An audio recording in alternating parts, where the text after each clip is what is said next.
Walking into my mansion after 8 hours facing death in the emergency room, my own daughter didn't ask if I was alive. She casually raised her glass, announcing she'd sold my $4 million property for travel and her husband's business. She snapped, "Don't be selfish, Dad. We're just taking our inheritance early." I didn't get angry. Instead, I smiled knowingly. The traders instantly froze in utter confusion. "Why are you smiling?" I replied. "Because the company you sold my house to is actually—" This story starts quietly, but it won't leave you unchanged. Before we continue, drop a quick comment. What's the weather like where you are? Your perspective might be exactly what someone else needs today. Quick note. Some details are fictionalized for storytelling. Any resemblance to real events is purely coincidental. The lesson is what matters most. When I walked through the back door of my Buckhead mansion, after 8 hours in the hospital, my daughter didn't ask if I was alive. She told me she'd already sold my house. I'm Clyde Webb, 60 years old, retired urban architect, with graying temples and hands that still don't shake even when they probably should. I gripped my leather briefcase tighter than necessary as I stepped into the marble foyer at 3 p.m. on December the 31st. The scent of champagne and expensive perfume hit me before I saw them. Jacinta stood by the wet bar in designer athleisure that cost more than most people's car payments. She's 35 now, my daughter, with perfectly highlighted hair catching the chandelier light. She looked at me the way you'd look at an inconvenient appointment that ran long. "Dad, you're back," she said. Not a question, statement of fact. Beside her stood Langston Valentine, my son-in-law, 38 years old, in a navy-tailored suit and Rolex that reflected light like a warning beacon. He adjusted his cufflinks and smirked at me while holding a crystal champagne flute. "Feeling better?"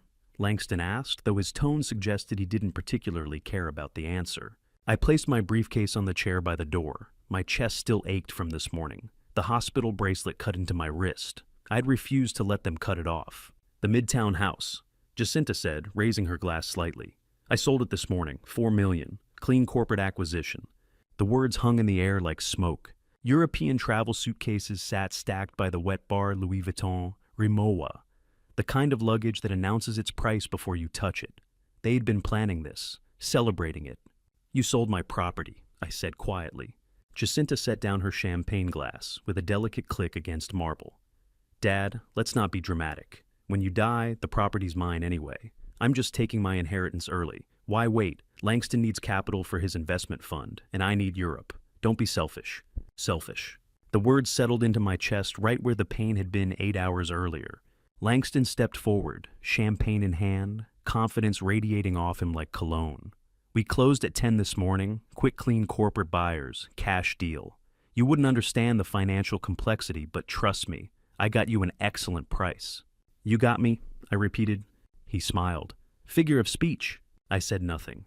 I looked at my daughter, the child I'd raised alone after her mother died, the girl I'd sent to private schools and college, the woman standing in my home, telling me she'd stolen my property while I was in an emergency room. And I smiled. Not because I was happy, because for 5 years I'd been building a trap, and my own daughter had just walked into it so perfectly that I almost felt sorry for her. Almost. You need to understand I'd been planning this for 5 years, and my own heart almost killed me before I could spring it. That morning, at 7:23, I'd been alone in my private office reviewing the fund management system I'd built. The pain hit like a fist driving into my sternum. Real, undeniable, not part of any plan. I collapsed near my desk, one hand grabbing the edge to slow my fall.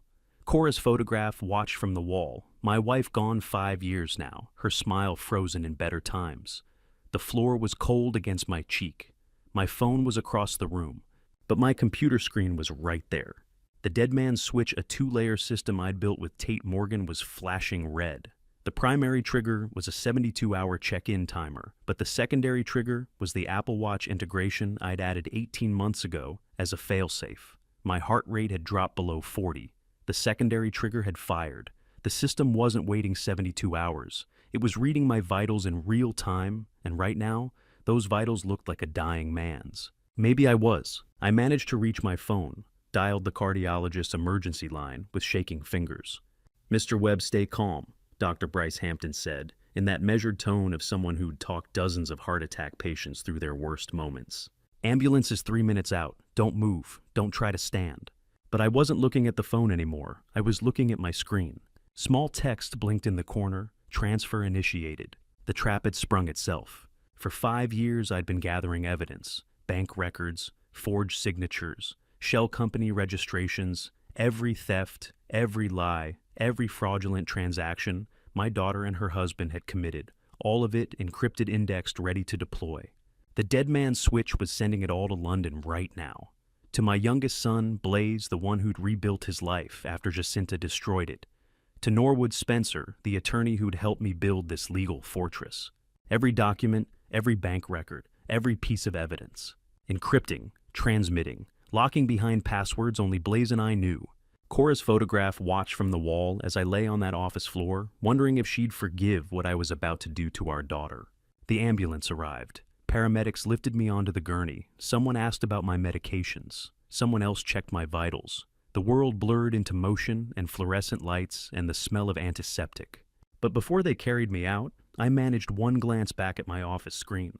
Transfer complete. Receipt confirmed. The encryption had worked. Everything was already in London locked down waiting. As the ambulance doors closed and the siren wailed, I closed my eyes and breathed freely for the first time in 5 years. Now standing in my foyer at 3 p.m, watching my daughter celebrate stealing my property, I knew exactly what was waiting for her. The system had armed itself. The trap was set, and she had no idea what was coming. The trap had been set 5 years ago.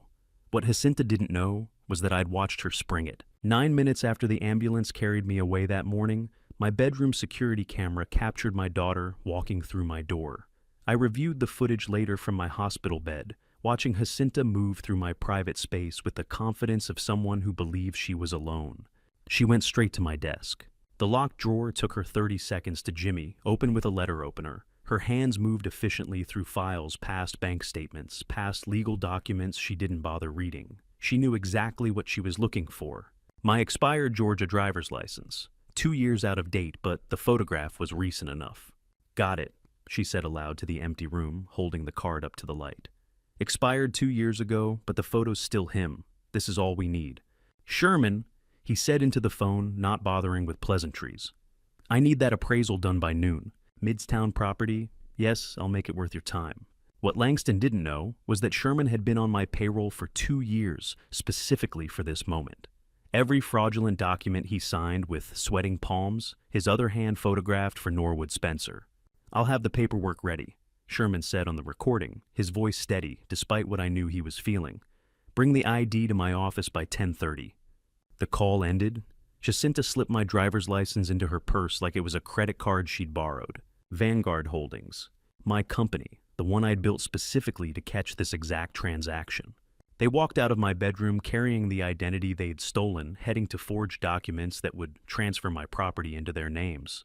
The camera timestamp read 9:23 a.m., December 31st. By 10:45, Sherman had called Norwood Spencer with photographs of every signature, every forged initial, every fraudulent claim on the quitclaim deed. You might wonder why a man with a fresh heart attack would choose this moment to destroy his daughter. Let me show you what she doesn't know about the woman in this photograph. She started this. Not Jacinta, not Langston. Shell companies with luxury brand names, forged sponsorship contracts, money laundering disguised as influencer income. Cora had built it all to give Jacinta everything we couldn't afford, honestly. And when the weight of it killed her 5 years ago, when she left that suicide letter confessing everything I'd faced a choice. Protect her memory by letting Jacinta continue the fraud, or expose it all and destroy the daughter she'd sacrificed herself trying to save. I'd chosen option 3, build a trap so perfect that when Jacinta finally walked into it, the evidence would be undeniable and the justice automatic. My phone rang. London number. Dad, Blaze said. My youngest son. 28 years old now, calling from his Vanguard Holdings office 5 time zones away. His voice carried the calm I'd taught him to maintain even when everything was falling apart. The system worked perfectly. Every file's encrypted and locked. I'm ready when you are. The property transfer went through. 10 minutes ago, Jacinta signed the documents transferring your Midtown mansion to Vanguard Holdings for payment in full. She thinks she just stole $4 million. He paused. She has no idea Vanguard is ours. I looked at Cora's photograph. Her eyes stared back the same eyes Jacinta had inherited, along with the belief that family loyalty meant taking whatever you could carry. "You started this to give her everything," I said quietly to the photo, knowing Blaze could hear me on the line. "Now, I have to take it all away to save what's left of our family." "Dad," Blaze asked, "are you sure about this?" Was I sure I'd spent 5 years building this system? 5 years gathering evidence? 5 years watching my daughter spiral deeper into the fraud her mother had started? 5 years waiting for the moment she'd go too far? And now she'd committed identity theft and property fraud while I was in an emergency room. Yes, I was sure. "Forgive me, Cora," I said aloud to the empty hospital room. "But our daughter needs to learn what you tried to teach her too late." I folded the photograph back into my wallet, placed it in my vest pocket right over my damaged heart. Dr. Hampton cleared me to leave at 2:30 with warnings about stress management and rest. He handed me a prescription for beta blockers and a stern lecture about avoiding emotional confrontation. I thanked him and signed the discharge papers. Then I stood at the hospital room mirror, adjusting my tie with hands steadier than they'd been in 5 years. The reflection showed a man who'd just survived a heart attack. But what it didn't show was the trap that had been springing itself all day while I lay in this bed. Sherman had photographed every fraudulent signature. Norwood had received every piece of evidence. Blaze had secured every encrypted file in London. The property transferred to Vanguard Holdings. My company was complete and legal. Jacinta thought she'd stolen $4 million. What she'd actually done was commit federal wire fraud with a paper trail so perfect that even the FBI wouldn't need more than 5 minutes to build their case. I picked up my leather briefcase from the chair. Inside were the documents I'd need for tonight, the ones that would show my daughter exactly what happened when you stole from your father while he was dying. Dr. Hampton had no idea the most dangerous thing for my heart was waiting in my own living room.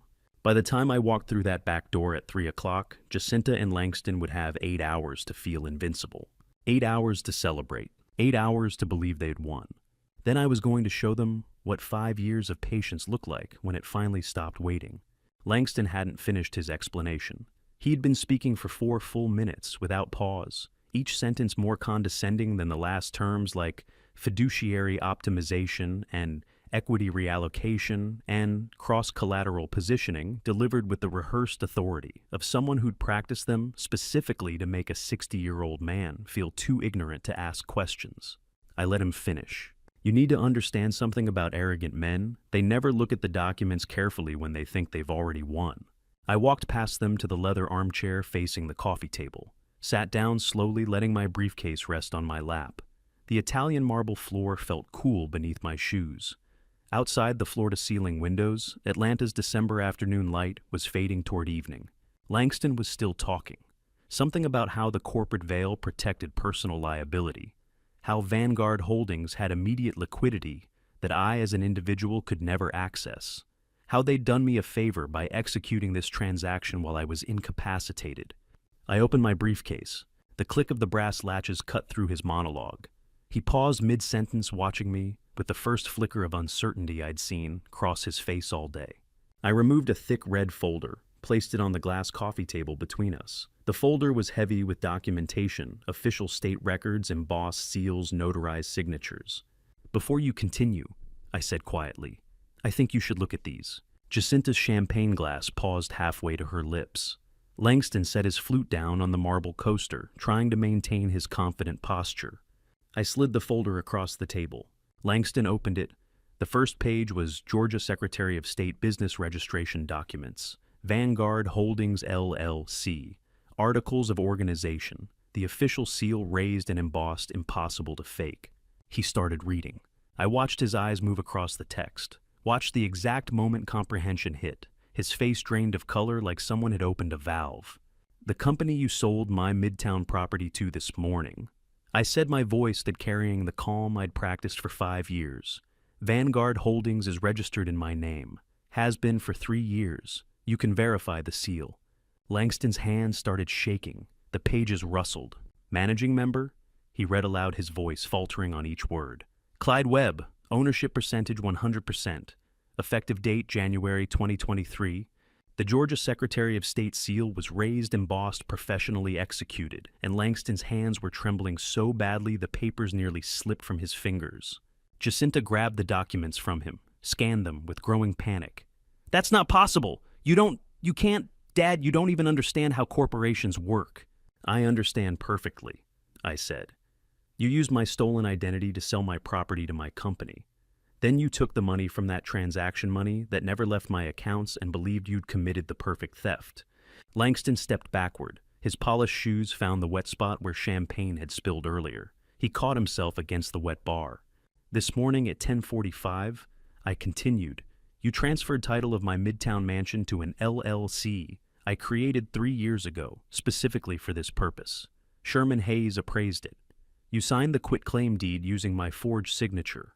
The money went into Vanguard Holdings account, which I control. The champagne flute slipped from Langston's fingers. Crystal exploded against Italian marble, the sound sharp and final. 1,000 pieces scattered across the floor, catching the fading afternoon light like diamonds. Dom Perignon pooled between the shards, spreading in a pale gold stain toward the Persian rug.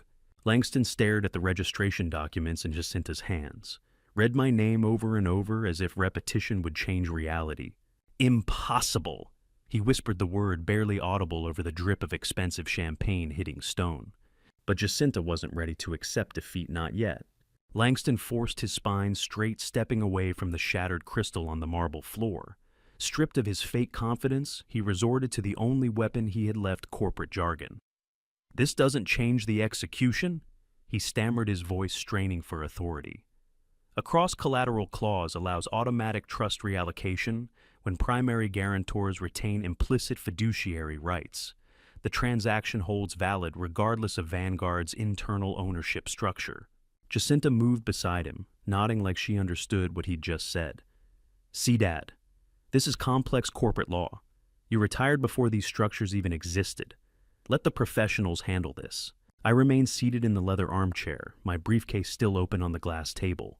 The red folder with Vanguard Holdings documentation sat between us like evidence at a trial.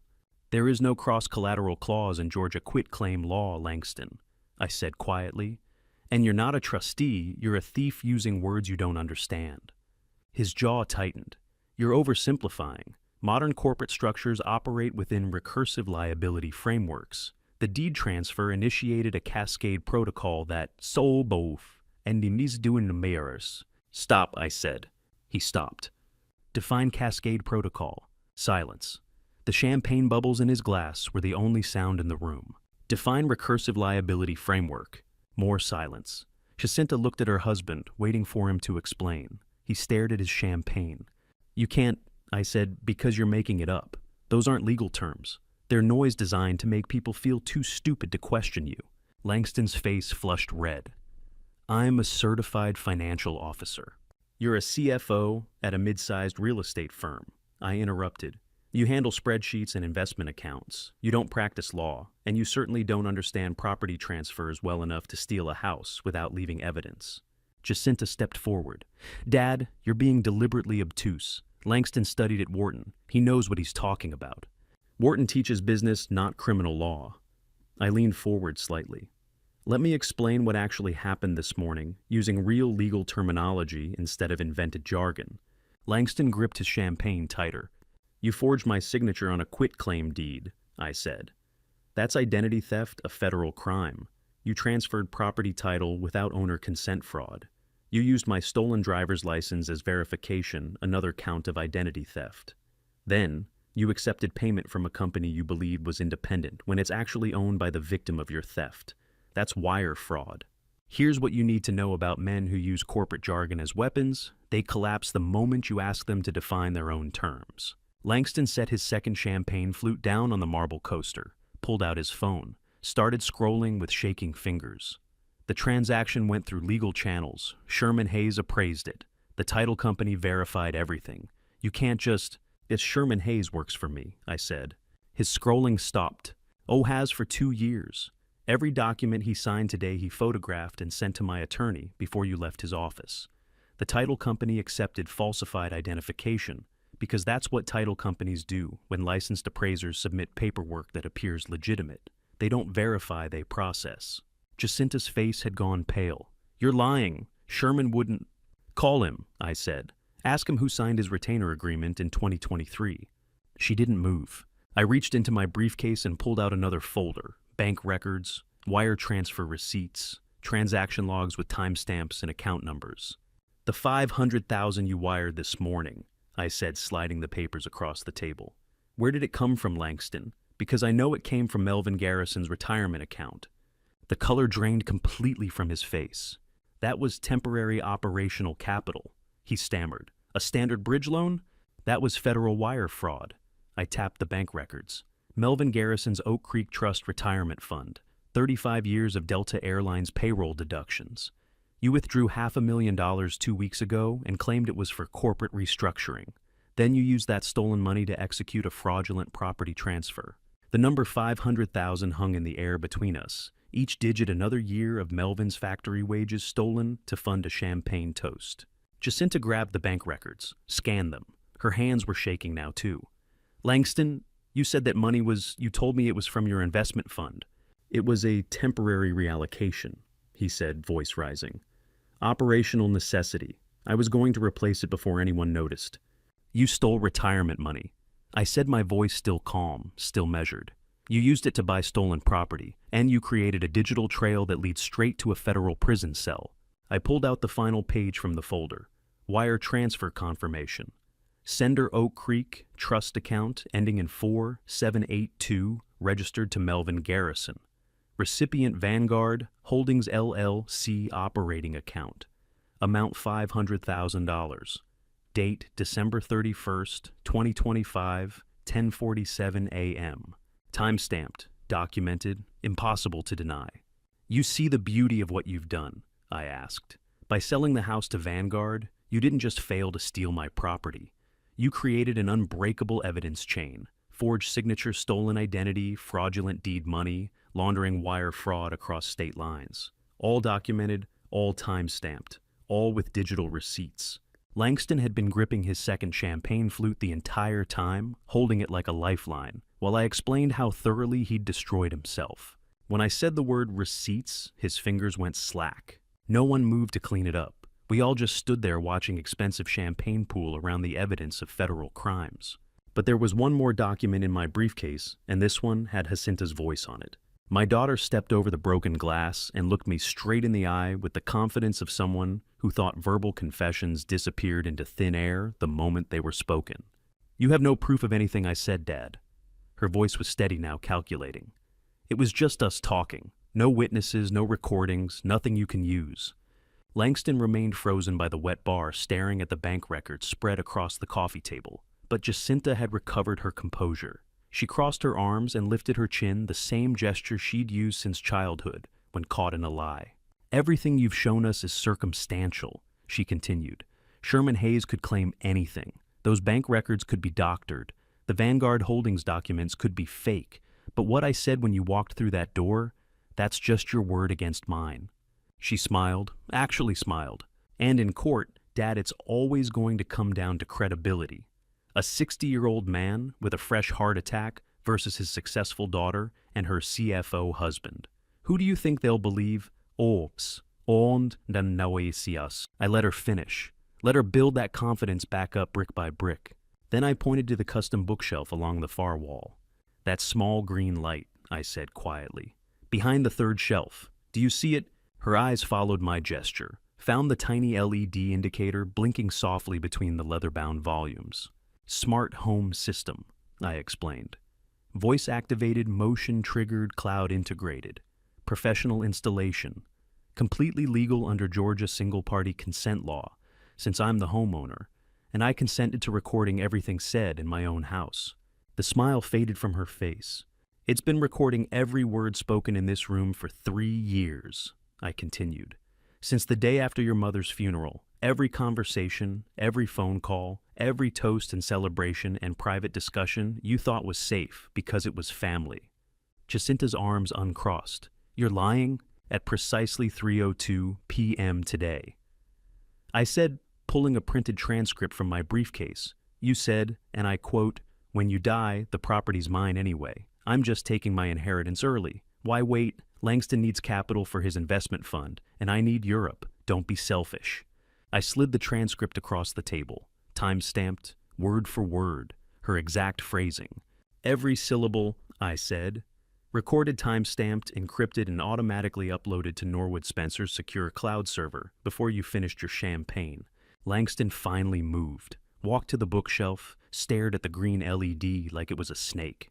That's been there for 3 years. Since June 2023, I confirmed. The day after Cora's funeral, the day I realized what I was dealing with. You might think it's paranoid to record your own family until you remember my wife started committing fraud in this very room 14 years ago. Jacinta grabbed the transcript, read her own words printed in black and white. Her hands started shaking. "This isn't admissible," she said, but her voice had lost its certainty. "You can't just record people without—" "Georgia is a one-party consent state," I interrupted. "I'm the property owner. I consented. That makes every recording completely legal. And since you committed crimes in my house on my property while I was present, every word you said is admissible evidence of criminal intent." The transcript trembled in her fingers. "But it gets better," I said. "The system doesn't just record. It analyzes, uses voice recognition algorithms to flag specific keywords. Inheritance, die, sell the house.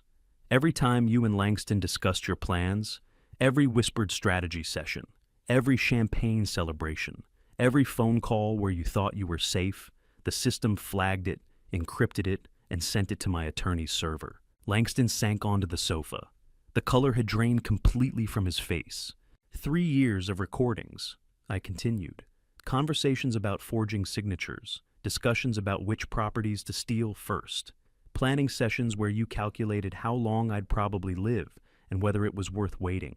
All of it documented, all of it time-stamped, all of it encrypted and backed up to 3 separate cloud servers. The green LED had been blinking in that bookshelf since the day Cora died, a silent witness to every lie Jacinta told in the years since her mother's funeral. Jacinta's eyes moved from the transcript to the bookshelf to my face. "You've been watching us, listening to us, recording us, for 3 years. I've been protecting evidence," I said. "There's a difference." "You set a trap," she whispered. "You built this whole system, Vanguard Holdings, Sherman Hayes, the recordings, you built all of it just to catch us." "I built it to protect the family," I corrected. "From you." She backed away from the bookshelf like it had grown teeth. Her eyes were wide now, pupils dilated with something that looked like genuine fear. "Who are you, Dad?" The question hung in the air between us, not rhetorical, not angry, genuinely confused, as if she was looking at a stranger wearing her father's face. I'd lived in this house for 35 years, raised her in these rooms, taught her to walk on this marble floor, celebrated her birthdays, her graduation, her wedding in this exact living room. And she'd never once suspected that the man who smiled at family dinners was also the man who spent 5 years building a surveillance system to document her crimes. "I'm your father," I said quietly, "and I'm protecting what's left of our family from what you've become." The doorbell rang. The sound cut through the tension like a knife. 3 chimes, bright and cheerful, announcing visitors at the front entrance. Jacinta's head snapped toward the sound. "Who is that?" The doorbell rang again. Then voices outside, multiple voices laughing, calling New Year's Eve, greetings to each other. "In that," I said, standing from my armchair and straightening my vest, "is the rest of our family, 20 relatives expecting a celebration." I walked toward the entrance hall, leaving Jacinta and Langston, standing among broken crystal and spilled champagne and evidence of federal crimes. "It's time to show them what you've done," I said over my shoulder. The doorbell rang a 3rd time, and through the frosted glass, I could see silhouettes gathering on the front steps. Chapter 2 ends here with my daughter asking who I am and 20 witnesses about to walk through the door. Fear is a temporary emotion. It only lasts until desperate people remember they still have weapons. And my daughter's favorite weapon had always been my dead wife's memory. The doorbell rang a 4th time, voices gathering outside, but Jacinta's face had already transformed. The fear I'd seen moments earlier, when she asked who I was, that vanished like smoke. In its place came something harder, angrier. "What kind of father are you?" she said, her voice rising to carry over the doorbell chimes. "You don't trap your own daughter with recordings and legal tricks. You don't turn your own family into criminals." I walked past her toward the entrance hall. Through the frosted glass, I could see relatives arriving, holding covered dishes and wine bottles, expecting celebration. I opened the door just wide enough to speak. "Give me 10 minutes," I said to my sister Henrietta, who stood at the front of the group. There's something I need to handle first. She looked past me, seeing the broken glass on the floor, the tension in the air, nodded slowly. We'll wait in the garden. I closed the door and turned back to the living room. Jacinta had moved to the center of the room, standing in the space where champagne and crystal shards still littered the marble. Langston remained by the wet bar, silent, his earlier confidence completely gone. "Mom would be ashamed of you," Jacinta said, and there it was, Cora's name weaponized like a blade. Setting traps for your own daughter, recording us like criminals, treating us like we're strangers instead of family. She said my wife's name like a shield, like my grief would make me weak enough to forget what our daughter had become. "This property," she continued, gesturing at the mansion around us, "all of it Mom helped build with you. She raised me in these houses. I have every right to what's mine by family, by blood. That's what Mom believed. That's what she taught me."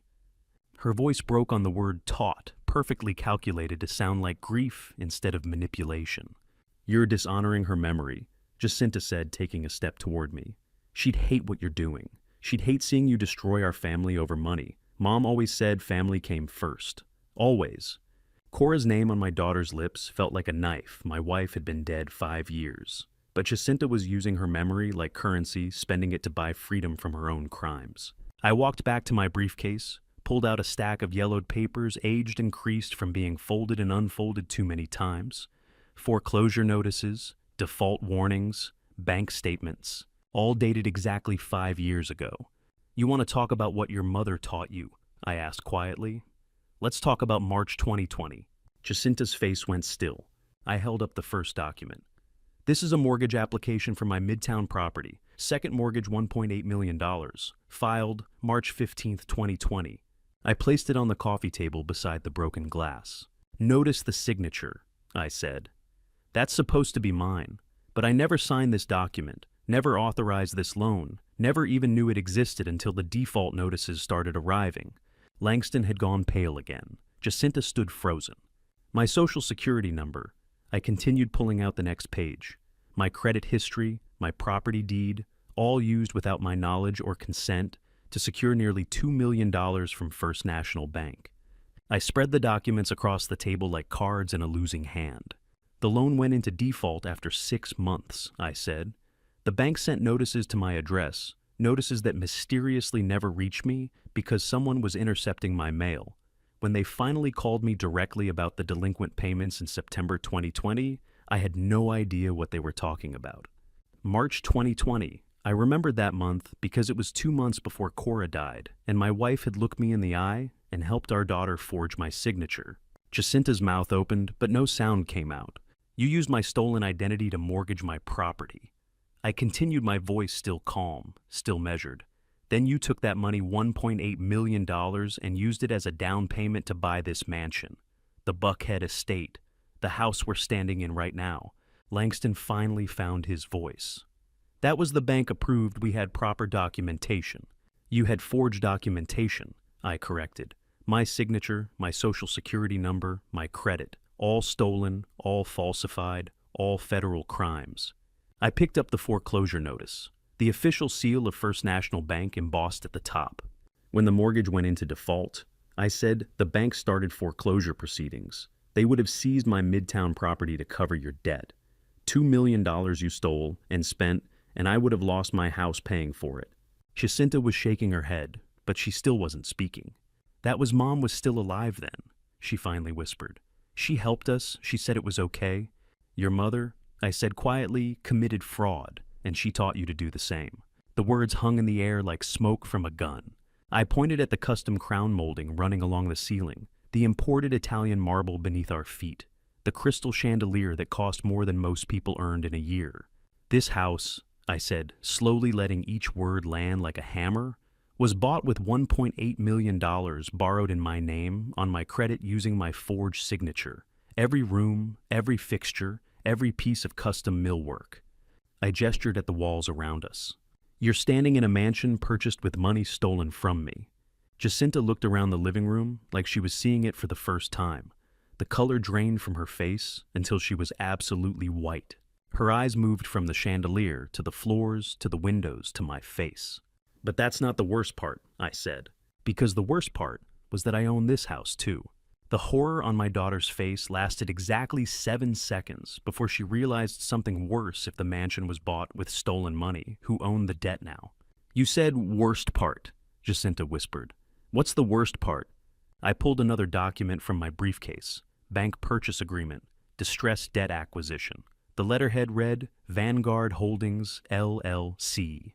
When you defaulted on the mortgage, I said the bank classified it as bad debt, non-performing asset.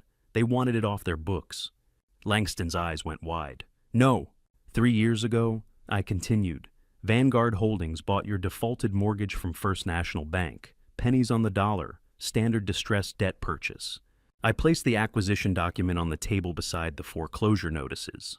I own the debt on both properties now, I said. The Midtown Mansion and this Buckhead estate. Every brick, every fixture, every custom detail you think belongs to you. Jacinta grabbed the document, read it. Her hands shook so badly the paper rattled. Both, she said. You own this house too. I own the mortgage debt, I corrected. Which means I'm the legal creditor. And since you're still in default, haven't made a payment in 3 years, I have every right to foreclose and evict. A heavy knock interrupted the silence. 3 sharp raps on the front door. Through the frosted glass, I could see a tall silhouette holding what looked like a portfolio. I walked to the entrance and opened the door.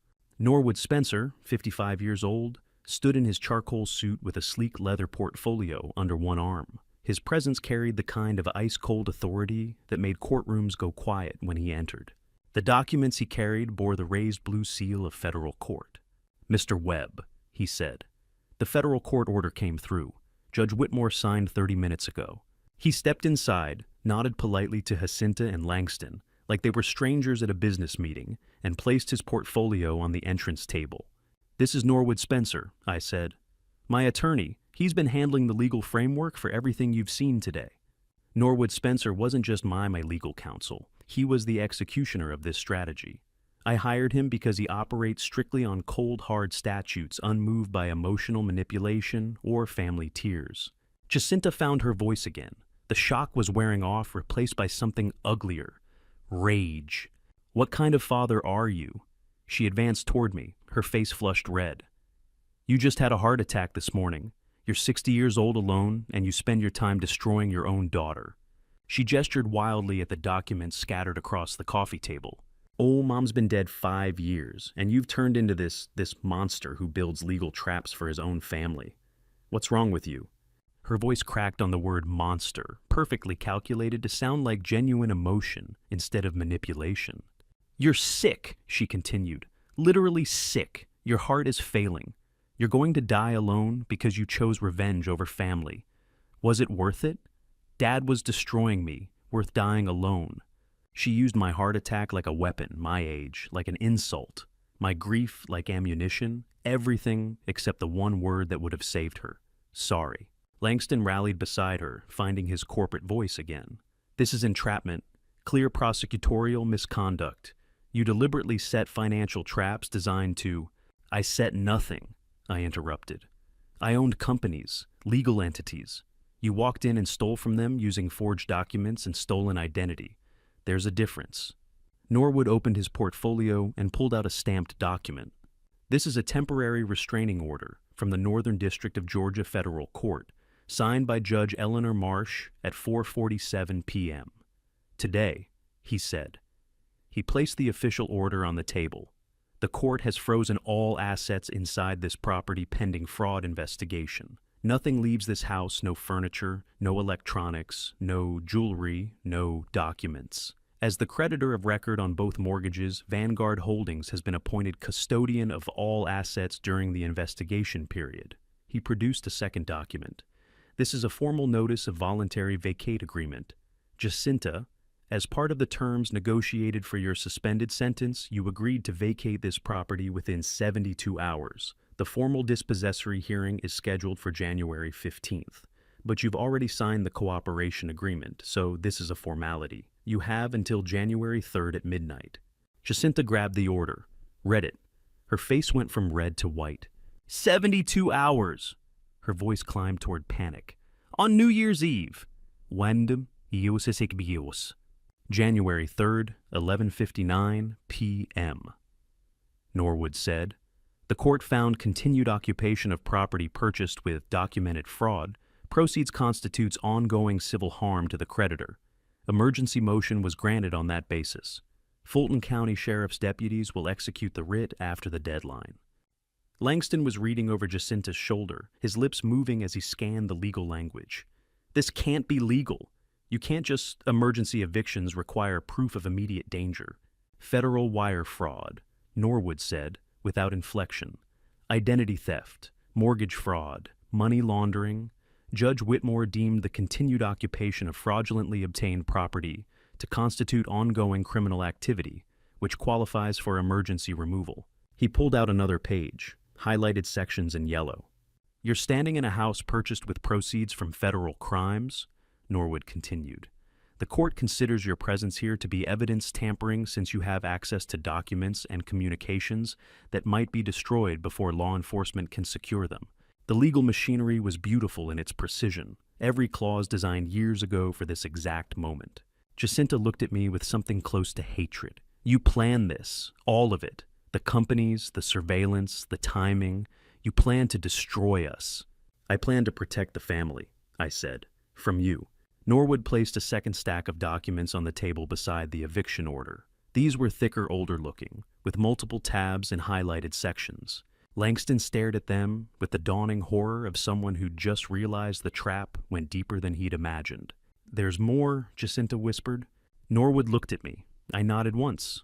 Let's show them the next episode, I said, because Sherman Hayes wasn't the only person who'd been working for me all along. Norwood opened the thicker file and pulled out a photograph of Sherman Hayes signing the fraudulent appraisal this morning at 10:47, his other hand holding a cell phone pointed directly at the forged documents. The image was crystal clear, time-stamped, every signature visible, every forged initial captured in high resolution. Langston stared at the photo like it was a snake. It's Sherman Hayes. Norwood said, his voice carrying that courtroom precision. Has been on Mr. Webb's payroll for 2 years, placed in that appraisal firm in January 2023, specifically to wait for this transaction. He laid out more photographs. Sherman accepting the bribe money from Langston. Sherman scanning the expired driver's license. Sherman photographing the wire transfer confirmation. Every document you gave him. Norwood continued. He photographed and transmitted to me within 10 minutes of signing. Expired ID serial number, wire transfer routing codes, recipient account details, timestamps for every fraudulent signature. Langston's face had gone gray. That's impossible. I vetted him. He took my money. He's corrupt. He took your money. I said, and photographed every document you gave him. You paid him to build your own evidence file. Norwood pulled out printed email logs.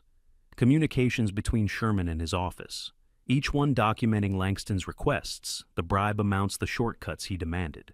The entire red tape bypass you bragged about, I said was a prearranged path. Sherman gave you exactly what you asked for, speed, discretion, no questions. And every step was documented, time-stamped, and uploaded to secure servers before you left his office. Jacinta grabbed one of the photos. Her hands shook as she read the timestamp. You planted him 2 years ago. January 2023. I confirmed. 2 years I'd placed Sherman Hayes in that appraisal office in January 2023, more than 2 years after Cora died, when I'd already begun converting grief into architecture. But that means, Jacinta's voice caught. You were planning this before Mom even? Oh, besins, one desewi. After she died, I corrected. The day after her funeral, I read her letter. She documented everything, every account, every shell company, every crime she'd taught you to commit. I spent the next year deciding what to do with that information. By January 2023, I had my answer. I started building. The words landed like stones in water. Langston rallied, finding his corporate voice one more time. This is textbook entrapment.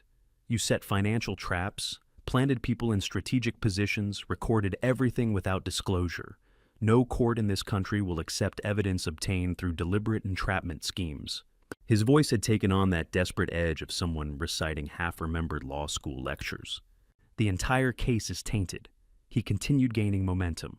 Fruit of the poisonous tree doctrine applies. Any evidence derived from illegal entrapment is inadmissible. Your attorney knows this.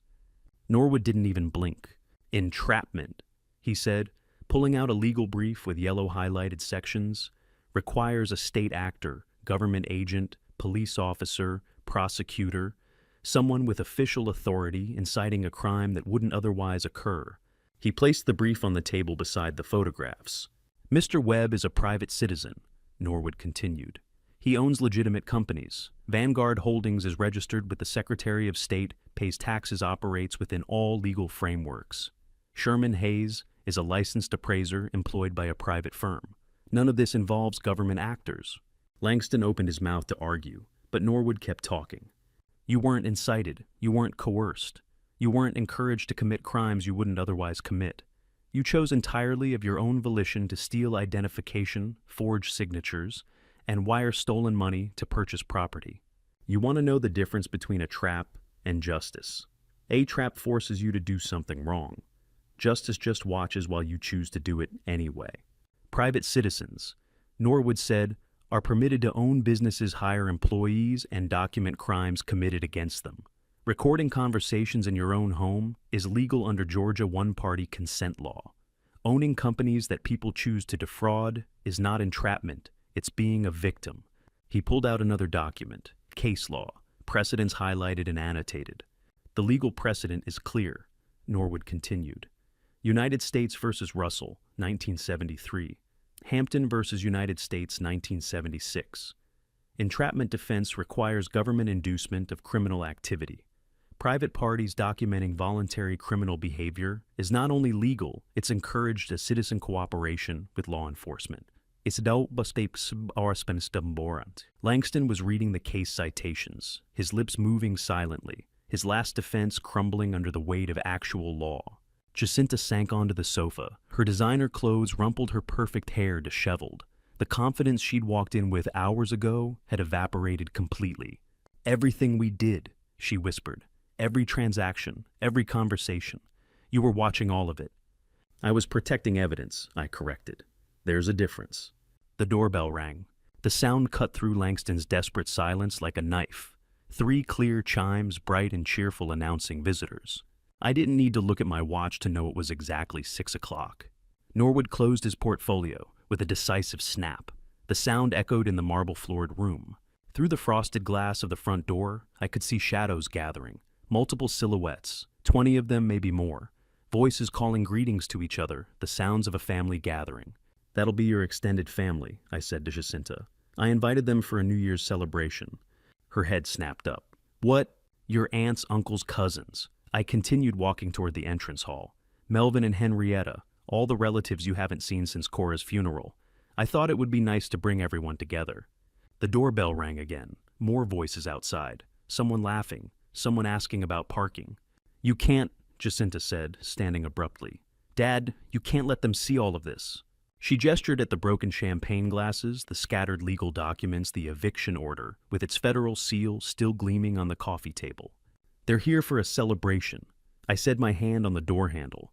I looked back at my daughter and son-in-law, both of them surrounded by evidence of their own crimes, trapped in a mansion, purchased with stolen money they were about to lose. But they're not here to celebrate what you think they're celebrating. I opened the door.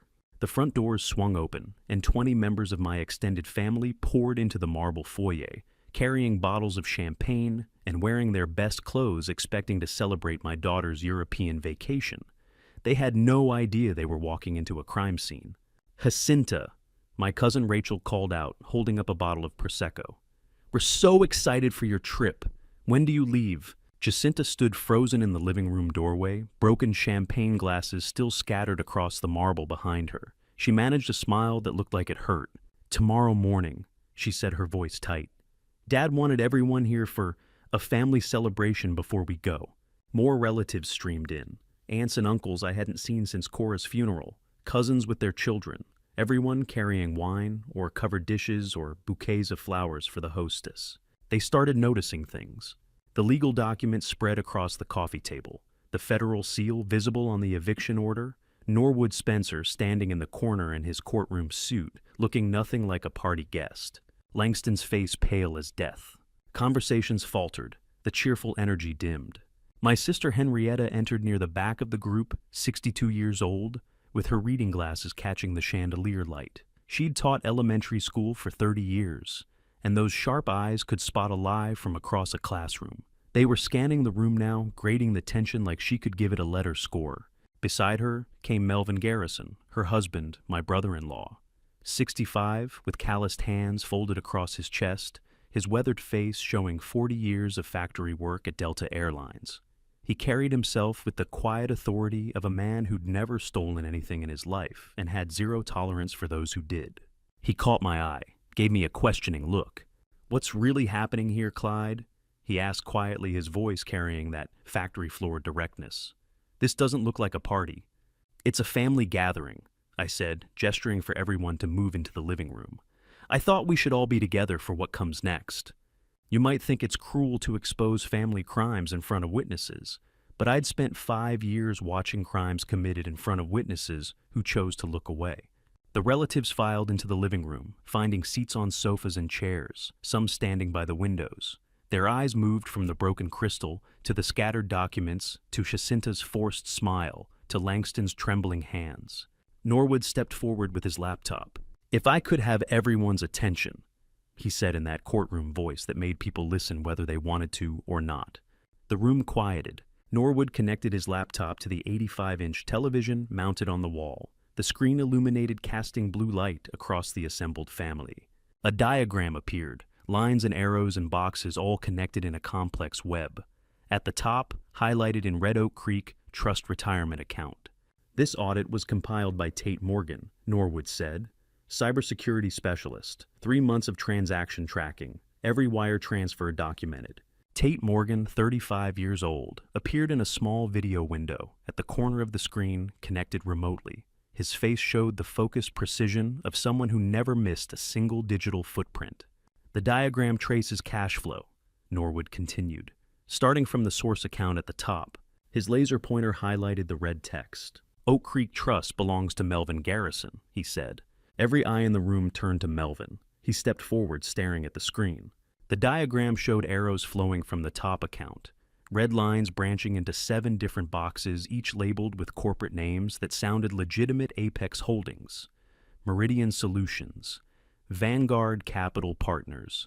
Shell companies, Norwood explained, created to obscure the money trail. Each one registered to different addresses, different agents, different filing dates, but all controlled by the same person. The red arrows converged. All 7 shell companies flowed into a single account at the bottom, Langston Valentine Business Operations. Then another set of arrows branched out from there, each one labeled with specific purchases, dates, dollar amounts. The diagram showed every luxury handbag, every resort, booking every designer dress, each red arrow, $1 taken from a man who'd worked factory lines for 40 years. From Langston's account, Norwood said funds were distributed to various luxury vendors, European travel bookings, designer clothing retailers, high-end jewelry purchases. Each transaction is documented with date, amount, and recipient. A relative whispered, "Are those real account numbers? Is that actual money movement?" "Every red line is a documented wire transfer," I said. "Every dollar amount verified through bank records. The audit took 3 months to compile because we traced every single transaction." The screen updated. Numbers appeared beside each arrow, specific amounts. 20,000 for a Cartier bracelet, 15,000 for a Milan hotel suite, 8,000 for a Gucci handbag, all flowing from Melvin Garrison's retirement account. The room had gone completely silent. Not the polite quiet of people waiting to speak, the stunned silence of people witnessing something they couldn't quite process. Melvin stood at the front of the crowd, now staring at his account number displayed in bright red letters, his retirement, his 40 years at Delta, his pension that was supposed to fund the rest of his life, being systematically stolen and laundered. "How much?" Melvin asked, his voice rough. Norwood clicked to the next slide, a summary page. "Total amounts, $500,000, he said. "Withdrawn over 18 months through daily transfers designed to avoid banking alerts. $2,000 per day, 5 days per week for 76 weeks. Henrietta's hand went to her mouth. Jacinta backed toward the wall as far from the screen as she could get. Langston just stared at his own account numbers, glowing there for everyone to see. Every relative, every witness, all 20 of them watching the proof of his crimes displayed in high definition. The living room fell into absolute silence, the kind of quiet that feels heavier than sound. 20 relatives stared at the 85-inch screen, displaying the branching red arrows of theft, the specific dollar amounts, the damning transaction codes. Nobody spoke. Nobody moved. The only sounds were the soft hum of the air conditioning running through the vents and Langston's ragged breathing as he stared at his own account numbers glowing on the screen. Then Henrietta took a step closer to the television, squinting at something she recognized. Henrietta moved closer to the 85-inch screen, her reading glasses reflecting the blue glow of the audit diagram. She squinted at the routing number sequence displayed at the top of the red arrows, 9 digits that had been burned into her memory from decades of joint banking. Her face went pale. "That's Melvin's Oak Creek Trust account," she said, her voice cutting through the silence like a gunshot. Every head in the room turned. Some looked at her, some looked at the screen, some looked at Langston, who had backed himself against the wall near the television. Henrietta pointed at the routing number with a shaking finger. "Those 9 digits. That's my husband's retirement account. I know that number by heart. We've been looking at it on statements for 35 years. She turned from the screen to Langston. "Why is Melvin's retirement account on this diagram?" Her voice was steady, at first controlled the same tone she'd used when catching students cheating on tests. "Why is my husband's Oak Creek Trust money connected to your business account?" Langston opened his mouth, closed it, opened it again. No sound came out. "Answer me," Henrietta said, her voice rising. "That's 35 years of Delta Airlines payroll deductions. 10% of every paycheck Melvin ever earned. Why is it on this screen?" The room erupted. Another relative, my cousin Thomas, stepped forward, squinting at a different section of the diagram. "Wait, is that those account numbers under the second shell company?" His wife grabbed his arm. "That's our savings account. Thomas, that's our account number." A third voice from the back. "The Regions Bank routing code, that's mine. That's my business account." The crowd surged toward the screen, 20 relatives suddenly searching the red arrows and account numbers for familiar digits. Voices overlapping in confusion and growing horror. "How did he get access?" "That's impossible. I never authorized." "When did these transactions happen, Sibs?" I noticed the exact routing number for Oak Creek Trust. On the screen, 9 digits I'd seen 100 times at family gatherings. When Melvin proudly showed his quarterly statements, now proof of systematic theft, documented in high definition. Langston had nowhere to go. The wall pressed against his back. The 85-inch screen glowed beside him, displaying his crimes to an audience of victims. His hands came up defensively, but he still couldn't form words. Henrietta advanced on him. "We trusted you. Melvin helped you get your first job. We came to your wedding. We brought you into this family, and you stole his retirement." Her voice cracked on the word retirement. "That money was supposed to fund the rest of our lives," she continued. "We were going to travel, buy a small place in Florida, not worry about bills. That's what 35 years of 10% deductions was for. And you..." She stopped. Couldn't finish. The crowd had gone quiet again, but this time the silence was different. Not stunned, angry. Melvin was pushing through the crowd now. Relatives parted to let him through. 35 years at Delta Airlines. Every paycheck with 10% deducted for Oak Creek Trust. Every promotion celebrated with the knowledge that retirement was building. Every late shift justified by the promise of a secure future. All stolen by a nephew he'd helped raise. Melvin reached the front of the crowd and stopped 3 feet from Langston. He didn't speak, didn't raise his hands, didn't make threats. He just stood there. The room fell silent, every relative watching, every eye moving between Melvin's face and Langston's terror. Langston pressed harder against the wall. "Uncle Melvin, I can explain. It was temporary operational capital I was going to replace."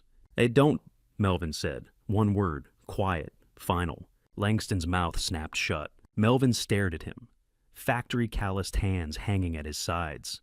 Face showing nothing but controlled rage, the kind that's more terrifying than shouting, because it means every ounce of anger is being channeled into pure judgment. 40 years. Melvin said, his voice barely above a whisper, but carrying to every corner of the room. "I worked 40 years so I wouldn't be a burden to my children, so Henrietta and I could have peace, and you stole it." Langston tried to back away, but there was nowhere to go. The wall was solid behind him. "Uncle Melvin, please, I never meant..." "You meant exactly what you did," Melvin said.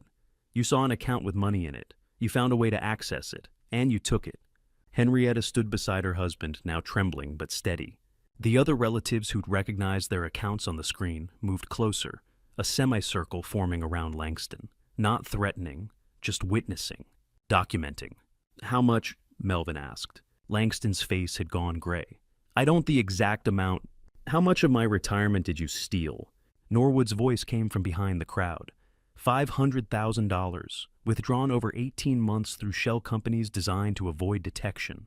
Henrietta made a sound like she'd been hit. Melvin didn't react, didn't flinch, just kept staring at Langston with that terrible quiet fury. You took $500,000, Melvin said, from your uncle, from the man who helped you get your first apartment, who co-signed your first car loan, who gave the speech at your wedding. Langston was shaking now, full-body tremors. I was going to pay it back. I swear I was going to replace every dollar. The company hit some problems and I just needed time. Time, Melvin repeated. I gave you time, gave you 38 years of being your uncle, of trusting you, of loving you. The weight of those words settled over the room like snow. Nobody moved, nobody spoke.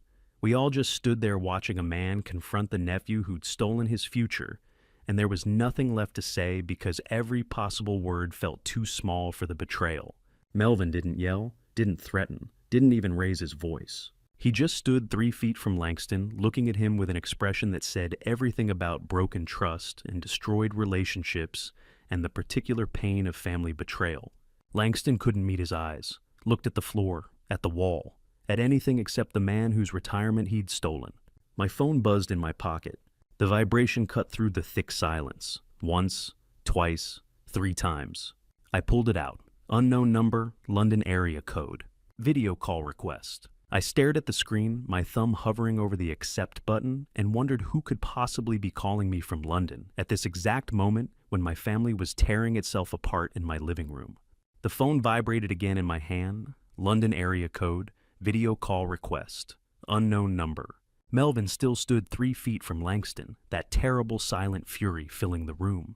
20 relatives watching. Henrietta trembling beside her husband. The weight of $500,000 stolen dollars hanging in the air. And my phone wouldn't stop buzzing. Clyde, your phone, my cousin Rachel whispered from somewhere in the crowd. I looked at the screen. The call had been ringing for 30 seconds now. Whoever was calling wasn't giving up. I need to take this, I said. It might be about the audit. I tapped accept. The 85-inch television screen flickered. The audit diagram with its red arrows and stolen account numbers vanished, replaced by a connecting symbol. Then the image shifted. A modern office materialized on the screen. Floor-to-ceiling windows showing London's skyline at night, the city lights creating a backdrop of urban sophistication. Contemporary furniture. Glass desk. The kind of corner office that spoke of serious success. And what happened to the audit, someone asked. Is the London? Another relative said. Why is London on the TV? The call connected to the television somehow. I said, though, I knew exactly how. Norwood had set up the system 3 hours ago, routing my phone through the display screen, so any call I accepted would be visible to everyone in the room. A figure moved into frame. Late 20s, sharp features. Charcoal suit tailored to perfection. He stood in that London office with the calm authority of someone who belonged there, who had earned his place through years of work rather than inheritance. I recognized him immediately, my youngest son. 7 years older than the last time most of this family had seen him. Blaze looked directly at the camera. His eyes found Jacinta standing frozen in the corner of the living room. Hi, Jacinta, he said, his voice carrying across 5,000 miles with perfect clarity. Long time no see. Jacinta's face went white. Who? She started, then stopped. Her hand went to her throat. Wait, I know that voice. It's been 7 years since you last saw your little brother, Blaze said. The room erupted in whispers, heads turning between the screen and Jacinta. Relatives who remembered Blaze from before he disappeared. Others who'd never met him at all. Blaze, my sister Henrietta said. Is that Clyde? Is that your son? Yes, I said simply. I watched my daughter's face drain of color as she stared at the screen, the same expression she wore 10 years ago when I confronted her about the forged scholarship documents. Jacinta found her voice.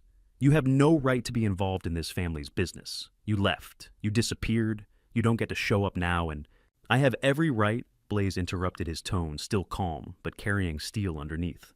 10 years ago, you forged my name and stole my $40,000 scholarship. The relatives went quiet again. I was accepted to Georgia Tech, Blaze continued. Full scholarship, 4 years paid, engineering program, everything I'd worked for since freshman year of high school. He paused, letting the words settle. You needed money for something I don't even remember what anymore. You found the scholarship letter in Dad's office. You forged my signature on the declination form. Then you forged acceptance letters in your own name and claimed the scholarship funds as administrative reimbursement. Jacinta backed against the wall. I didn't. Georgia Tech called me 3 weeks before classes started. Blaze said, confused about why I'd declined. By then the money was gone. The spot was filled, and you'd already spent the scholarship on whatever it was you needed more than your brother's education. The audit diagram had exposed Langston's theft in numbers and routing codes. Now Blaze's calm voice was exposing Jacinta's theft, in a currency far more personal, a brother's stolen future. I had to drop out before I'd even started, Blaze continued. Took entry-level work, paid off student loans for classes I never attended because the scholarship office demanded reimbursement. Started over with nothing. He gestured at the office around him, the London skyline, the corner office success. Built all of this from that nothing. Blaze, I said, my voice carrying across the room. Tell them about Vanguard. He nodded. 5 years ago, Dad called me in London, asked if I wanted to manage Vanguard Holdings, not as charity, as restoration. He looked directly at Jacinta through the camera. He told me what Mom had started, what you'd continued, the fraud, the theft, the years of stealing from family while pretending to be successful. He said he was building a system to document everything, to protect everyone, to finally stop you. Blaze's expression didn't change. No anger, no satisfaction. Just cold statement of fact. He asked if I wanted to help, if I wanted to be part of making sure you couldn't hurt anyone else, so I said yes. The room was absolutely silent now. Even Melvin had turned from Langston to watch the screen. I've spent 5 years managing Vanguard Holdings, Blaze said. Building legitimate businesses, real companies, actual value, everything you pretended to be but never were. He paused. Let the silence build. And I waited. Another pause. Longer this time. I waited 10 years, Jacinta. 10 years for you to finally understand what you took from me. What you took from Melvin. What you took from every person in that room who trusted you. His voice dropped lower, quieter, more devastating for the restraint. I waited for this exact moment, for you to stand in front of our entire family and hear the truth about who you are. Jacinta stood frozen, unable to speak. Her mouth opened, but no sound came out. Now everyone in this room knows exactly who you are, Blaze said. Not the successful influencer, not the European traveler, not the beloved daughter. He leaned slightly toward the camera. They know you're a thief, just like Mom was, just like Langston is. And unlike the rest of us, you can't pretend anymore. The declaration hung in the air like smoke, Blaze's words echoing in the silence. The London office behind him gleaming with floor-to-ceiling windows, proof that he'd rebuilt everything she tried to destroy. Every relative watched Jacinta, waited for a response, an explanation, an apology, anything. She just stood there speechless, unable to defend herself against the truth delivered by the brother she'd tried to destroy 10 years ago. The brother who'd waited patiently for justice to finally arrive. Melvin turned away from the screen showing Blaze in London and walked straight toward Langston, his question cutting through the silence like a blade. Where is my retirement money? The room's attention shifted, away from Blaze's revelation about the stolen scholarship, away from Jacinta's speechless humiliation, back to the physical confrontation happening right here in the living room. Langston pressed harder against the wall. Uncle Melvin, I can explain. 35 years at Delta. Melvin said, his voice steady and cold. Every paycheck, 10% deducted automatically. Where is it? Langston's hands came up defensively. It's complicated. The market conditions there were unexpected variables. The money, Melvin repeated. Where is it?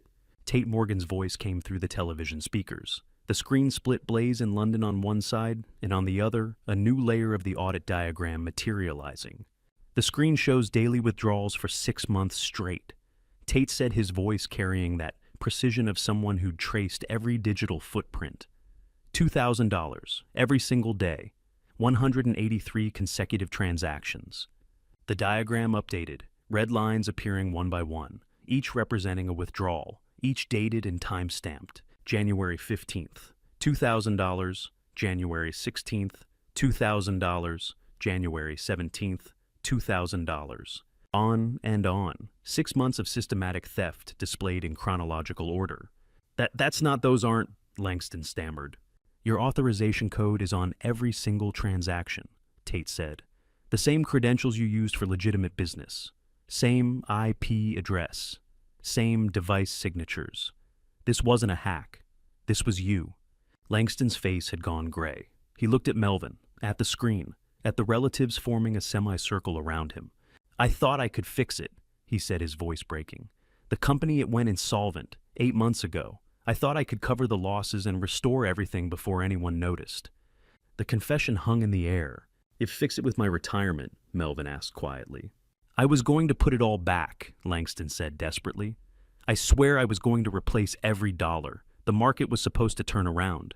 The investments were supposed to recover. I just needed time. Time, Melvin repeated. I watched my nephew crumble and felt nothing. Not pity, not anger, just the cold arithmetic of trust destroyed, and 35 years of labor stolen in daily increments designed to avoid detection. You stole from me for 6 months, Melvin said. While I was having dinner with you, while I was asking about your business, while I was proud of your success, you were stealing $2,000 a day from my retirement. Langston slid down the wall slightly, his knees weakening. I was desperate. The company was hemorrhaging money. Clients were pulling out. I had debts I couldn't cover. I thought, if I could just stabilize things. You thought you could gamble with my future, Melvin said.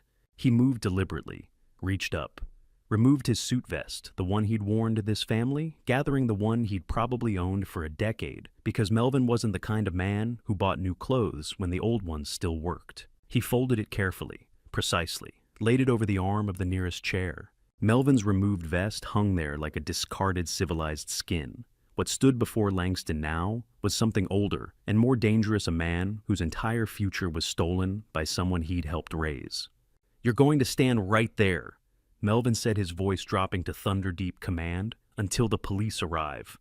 Uncle Melvin, please. Langston tried to step sideways away from the wall. Melvin moved to block him, didn't touch him, didn't raise his hands, just stood in Langston's path, his presence alone creating an impassable barrier. They're 35 years, Melvin said. You didn't steal money, Langston. You stole 35 years of my life. The relatives watched in absolute silence. No one intervened. No one suggested mercy or understanding. They all just stood there witnessing a man confront the nephew who'd destroyed his retirement. I have children, Melvin continued. Grandchildren. I was supposed to help them. College funds, down payments on houses. Instead, I get to tell them their inheritance is gone because their cousin stole it to cover his failed business. Langston was openly crying now. I'm sorry. I'm so sorry. I'll pay it back. I'll work for the rest of my life if I have to. You don't have it to pay back, Melvin said. That's what insolvent means. The money's gone. You gambled it away trying to save a company that was already dead. He stepped closer. Langston pressed back against the wall. So, yes, Melvin said, you're going to stand right there, and you're going to face what you did, and you're not going to run. Langston's eyes darted around the room, looking for exits, looking for allies, looking for any escape from the judgment closing in around him. His gaze landed on the hallway leading to the front door. I saw the calculation in his expression, the desperate math of someone weighing their chances of making it past Melvin through the crowd, out the door before anyone could stop him. He tensed, prepared to run. Then he saw Norwood Spencer. My attorney stood in the doorway to the entrance hall, arms crossed blocking the only exit, his courtroom authority and ice-cold composure filling the space. Norwood shook his head slowly, once, left to right. Number. Nobody's going anywhere, Norwood said quietly. Langston's eyes moved frantically, Melvin blocking one path, Norwood blocking the other. 20 relatives forming an unbreakable semicircle of witnesses. The 85-inch screen behind him still displaying the evidence of his crimes. Tate's forensic audit on one side, Blaze watching from London on the other. I should go, Langston whispered. You should stand there, Melvin said, and wait. Langston looked at his uncle, at the attorney in the doorway, at the family surrounding him, at the inescapable reality of what he'd done and what was coming. He was trapped, completely utterly trapped, with nowhere to run and no one left to lie to, and an entire family watching him face the consequences of stealing a man's lifetime of work. Melvin stood 3 feet away, didn't move, didn't speak, just waited with the patience of someone who'd worked 40 years in factories and knew how to stand his ground when something mattered. And Langston realized finally devastatingly that this was real. The police were coming. The evidence was irrefutable. And he was going to pay for what he'd done. Tate Morgan stepped forward, tablet in hand, his expression grim. Before we move on to the property fraud, he said, "There's something else you all need to see. Jacinta's influencer career." Jacinta's face went pale. "That has nothing to do with—" "It has everything to do with this," Tate interrupted. He tapped the tablet and the projection screen lit up with a dizzying array of social media analytics, follower counts, engagement rates, sponsorship deals, 14 years of carefully curated content. Tate swiped to the next screen. Here's where it gets interesting. Every single sponsorship deal Jacinta ever secured, from fashion brands to wellness companies to luxury travel, was routed through a network of shell companies. He highlighted 3 entities: Meridian Marketing Solutions, Apex Brand Partnerships, and Velocity Digital Media. The math is simple, Tate continued. Jacinta would secure a sponsorship deal worth, say, $50,000. The brand would pay Meridian Marketing. Meridian would take a 30% commission, then pay Jacinta the remaining $35,000. But here's the kicker: Meridian was funded entirely by money stolen from this family. The brands were real, the deals were real, but the entire infrastructure was a fraud designed to make dirty money look clean. I felt the room tilt. 14 years. Every perfectly filtered photo, every glowing product review, every aspirational post about living your best life, all of it built on stolen money. Over 14 years, Tate said, pulling up a spreadsheet.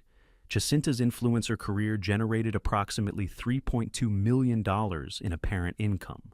Of that, $1.8 million came from the shell companies. The remaining $1.4 million came from legitimate brand deals that Jacinta secured because her follower base, purchased with laundered money, made her attractive to real sponsors. She used fraud to create the appearance of success, then leveraged that appearance to generate actual success. It's money laundering meets influencer marketing.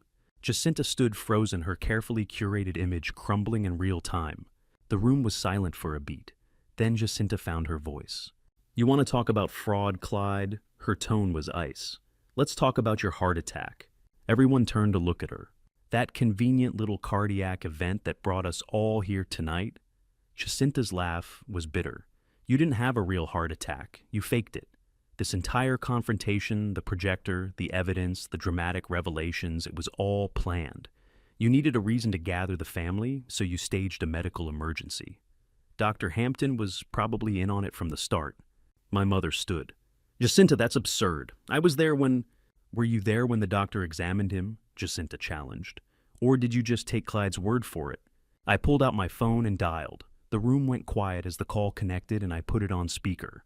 "Clyde." Dr. Bryce Hampton's voice filled the room, professional and concerned.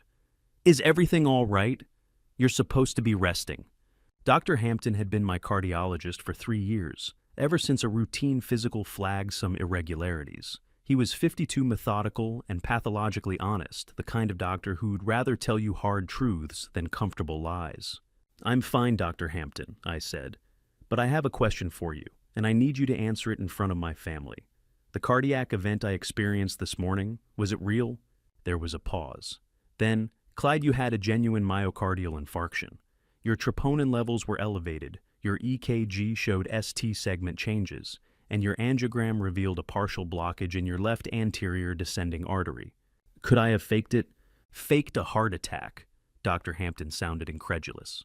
"No, absolutely not. The diagnostic tests don't lie. You had a real cardiac event, Clyde, a serious one. And if you're not resting right now, you're putting yourself at risk for another one." I looked at Jacinta. "Anything else you'd like to accuse me of?" Her face had gone white. She opened her mouth, closed it, then sank back into her chair. "Thank you, Dr. Hampton," I said. "I'll rest soon, I promise." I ended the call. The room was silent. Then Langston spoke for the first time all evening, his voice quiet and dangerous. Jacinta, shut up. You're making this worse. But Jacinta wasn't done. She stood trembling with rage and pointed at the screen still displaying her analytics. You think you've won? You think exposing my career destroys me? I built something real. I created value. What have you done, Clyde? You've spent 20 years nursing grudges and planning revenge. At least I was living my life. Living your life with stolen money, I said quietly. Her hand moved to her purse. For a split second, I thought she was reaching for her phone. Then I saw the glint of metal, and everything changed. Jacinta's hand emerged from her purse holding her phone. She stared at it for a moment, then hurled it against the wall. The screen shattered with a sharp crack that made everyone flinch. Then she turned and walked away from Langston, crossing the room to stand beside me. She didn't say a word. She didn't need to. Langston stood alone now, isolated in the center of the living room. His back hit the wall, and he froze there, chest heaving. Melvin blocked the path to the hallway on his left. Norwood stood planted in front of the main door. 20 relatives formed a loose semicircle, not threatening, just present a human barrier between him and any escape route. I need to... This isn't... Langston's voice came out, breathless, strangled. His eyes darted from face to face, searching for an ally and opening anything. You're not going anywhere, Melvin said quietly. A whisper rippled through the relatives. He's falling apart. I watched Langston's polished CFO demeanor dissolve in real time. The confident finance executive who'd walked into this estate 3 hours ago was gone. In his place stood someone cornered, desperate, sweating through his expensive shirt. Then something shifted in his expression. The panic flickered and died, replaced by something harder, meaner. You know what? Langston's voice cracked like a whip. You want the truth? Fine. Here's the truth. He pushed away from the wall, standing straighter, his face twisted with contempt. I never respected any of you, he said. Not one person in this room. You're all self-satisfied fools living on illusions you built with inherited money, not earned skill. You sit here in your estate and your expensive clothes, and you pretend you're better than everyone else, but you're not. You're lucky, that's all.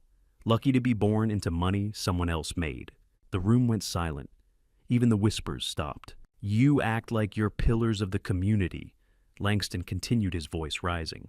But you're parasites. Living off investments you didn't research, properties you didn't develop, businesses you didn't build. I'm the only one in this family who actually understands how wealth works. The only one who knows how to make money, move, how to leverage capital, how to think strategically about discernbors and makes.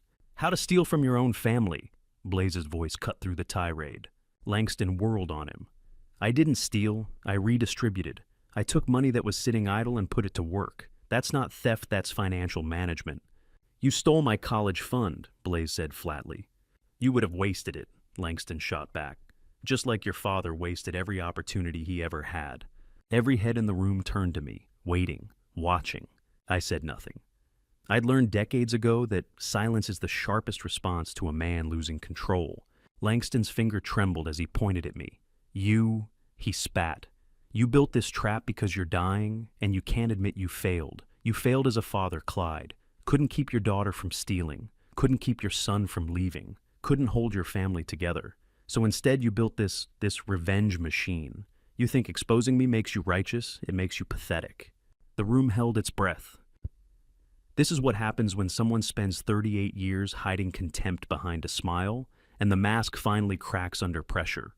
All that buried rage, all those unspoken resentments, they corrode from the inside until there's nothing left but acid. Are you finished? I asked quietly. Langston's chest heaved. His face was flushed veins standing out on his forehead. I pulled out my phone and tapped the screen. I want everyone to hear something. I received this voicemail 2 weeks ago. December the 17th, 11:47 p.m. Don't... Langston's voice cracked with panic. You can't... I tapped play. The TV speakers crackled to life. Langston's voice filled the living room, but it sounded different. Desperate. Raw. Nothing like the confident CFO tone we'd all heard for years. Uncle Clyde, it's me. I need to talk to you about something urgent. Something I can't tell anyone else. The company's in trouble. Real trouble. I made some investments that didn't pan out. Cryptocurrency. I thought I could multiply the capital quickly, get ahead of the market, but so no stress. Almost big bore. The recorded Langston paused. In the living room, the real Langston stood frozen face white. The company's bankrupt, the voicemail continued. I gambled investor money, all of it. I need $500,000 to cover the losses before the auditors find out. I know it's a lot, but I'm family. We take care of family. You've always said that. Another pause. Then, don't tell Jacinta, please. She knows nothing except how to spend money. The voicemail timestamp glowed on the TV screen, December 17th, 11:47 p.m. 3 days before my heart attack, proving Langston knew his company was bankrupt before the automated system ever activated. The audio file ended with a soft click. Silence filled the living room like a physical weight. Not the silence of anticipation, but the silence of devastation. The kind of quiet that follows a bomb blast when the ringing in your ears is all that's left. I looked at Jacinta. Her face had gone blank, all expression wiped clean. Then slowly tears began to run down her cheeks. Not angry tears, not defensive tears. Not the calculated tears of someone playing for sympathy. These were the quiet tears of someone who just heard her husband call her a burden in his moment of desperation. Someone who just learned that the man she'd built a life with, however fraudulent that life was, held her in contempt. "Burden wife," she whispered.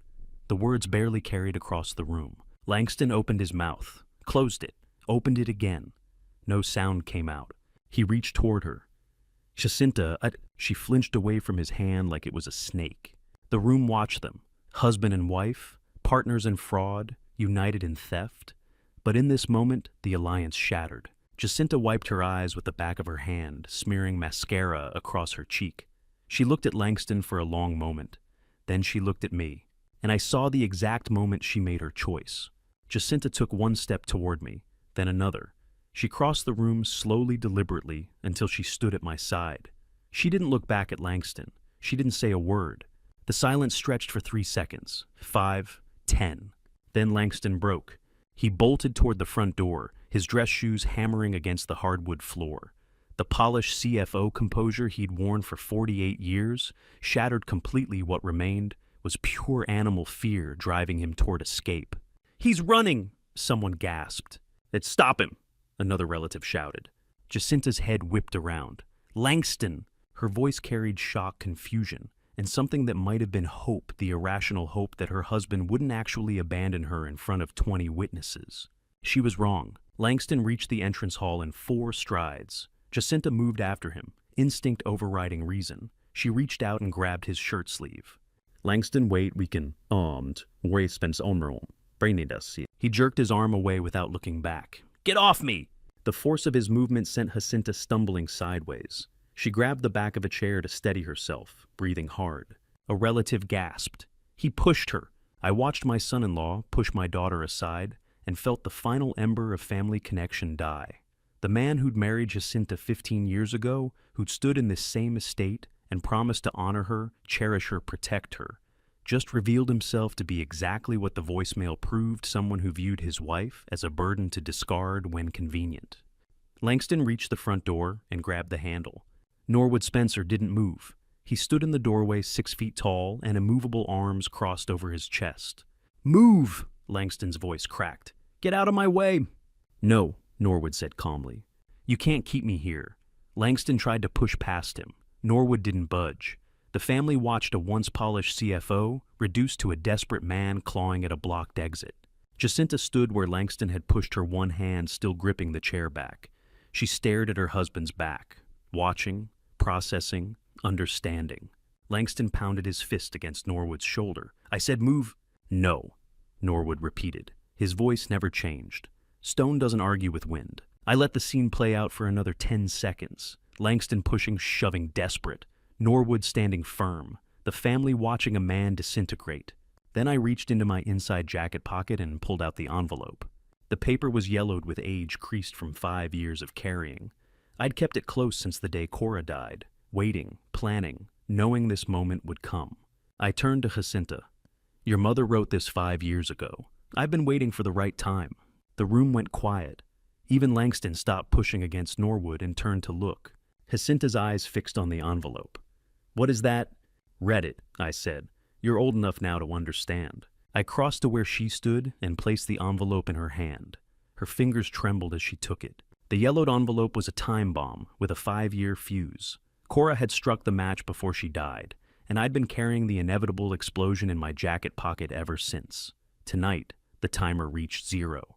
Jacinta opened the envelope slowly, carefully, as if it might crumble to dust. She pulled out 2 sheets of paper covered in Cora's familiar handwriting, the elegant script she'd learned at finishing school decades ago, before life taught her that elegance couldn't protect you from your own choices. Cora Webb had been my wife for 32 years before she died, 58 years old when she swallowed the pills that stopped her heart. She'd left this letter in her nightstand drawer with my name written on the outside and inside instructions to give it to Jacinta when the time was right. I'd read it the day after the funeral. Then I'd folded it, put it in my jacket pocket, and started planning. Jacinta's hands shook as she unfolded the pages. She read silently for a moment, her eyes scanning the first paragraph. Then her face went white. "Out loud," I said quietly. "Everyone needs to hear this." Jacinta's voice came out barely above a whisper. "Jacinta, if you're reading this, I'm gone. Your father will know when the time is right to show you these words. I need you to understand something I should have told you years ago, but I was too proud, too ashamed." She paused, swallowed, continued. "I started this. The fraud was my idea, not yours. You think you initiated the shell companies, the false accounts, the money transfers, but you only followed the path I laid for you. I created the first shell company when you were 12 years old. I taught you how to manipulate financial records when you were 16. I showed you how to hide transfers when you were 19. You didn't invent this system. You inherited it from me." The room was silent except for Jacinta's trembling voice.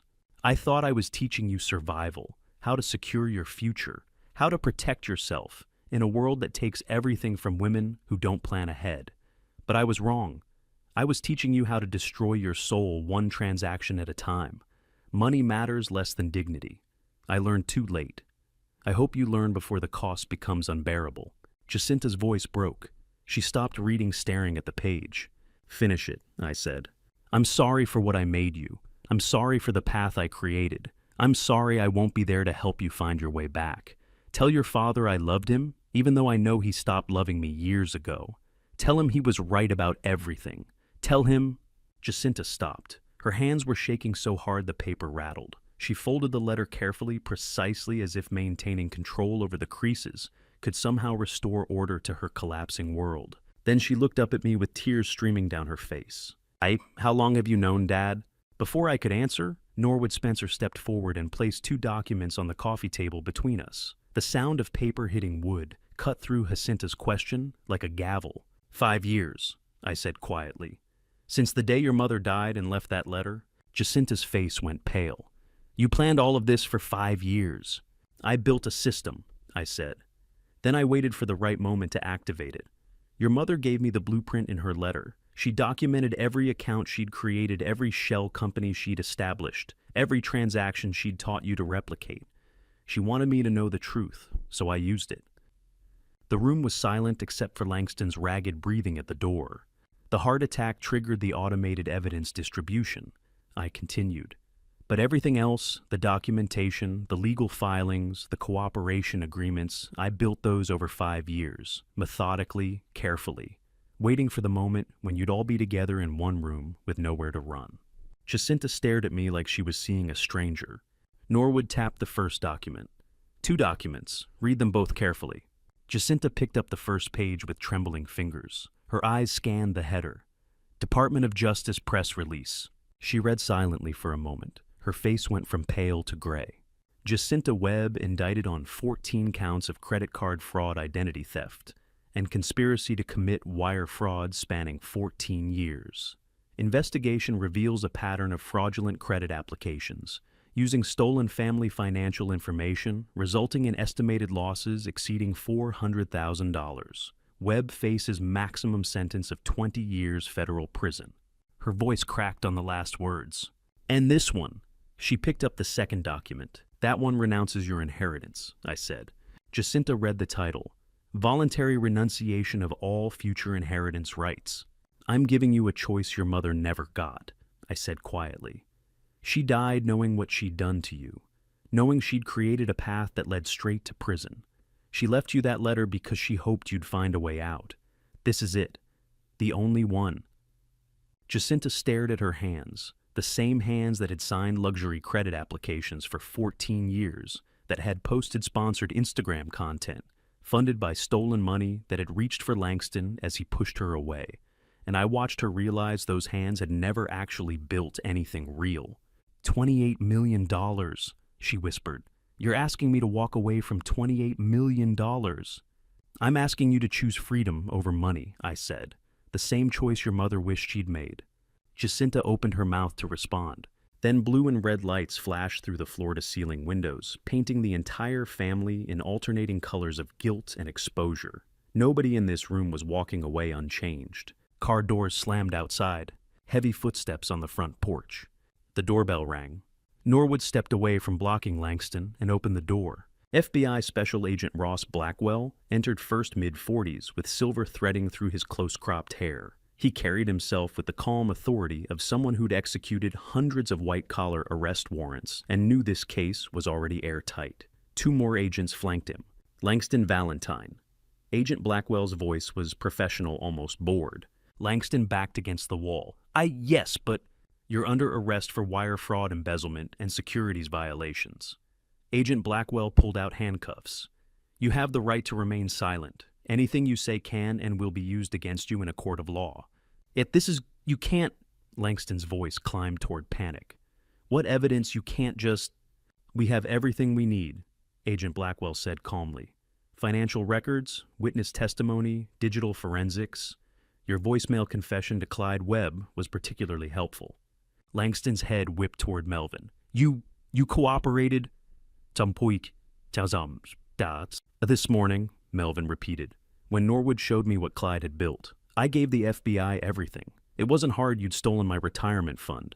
I had copies of every transaction. Agent Blackwell approached Langston with the handcuffs. The family parted, creating a clear path. Turn around, Agent Blackwell said. Langston turned slowly, mechanically. The handcuffs clicked shut around his wrists with metallic finality. This was all a trap. Langston's voice rose to a shout as the agents took his arms. You orchestrated everything. You set this up, planned. It manipulated us into... Nobody forced you to steal, I said quietly. Nobody forced you to sign your name to fraudulent documents. Nobody forced you to gamble investor money on cryptocurrency. Nobody forced you to call your wife a burden. You made those choices yourself. I'll fight this, Langston spat as the agents led him toward the door. You'll see. I'll prove you set me up. You'll lose, Agent Blackwell said flatly.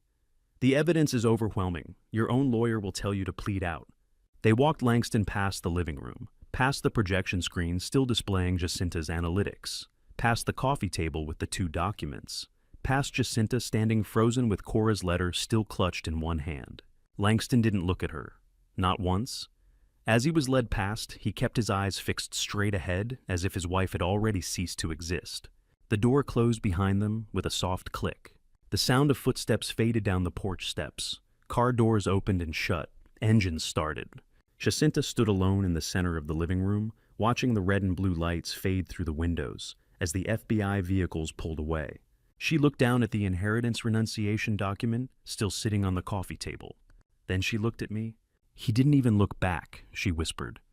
The front door closed with a soft click that echoed through the entire house. Langston was gone. The FBI was gone. The red and blue lights had faded from the windows. Jacinta stood alone in the center of the living room, surrounded by 20 silent relatives.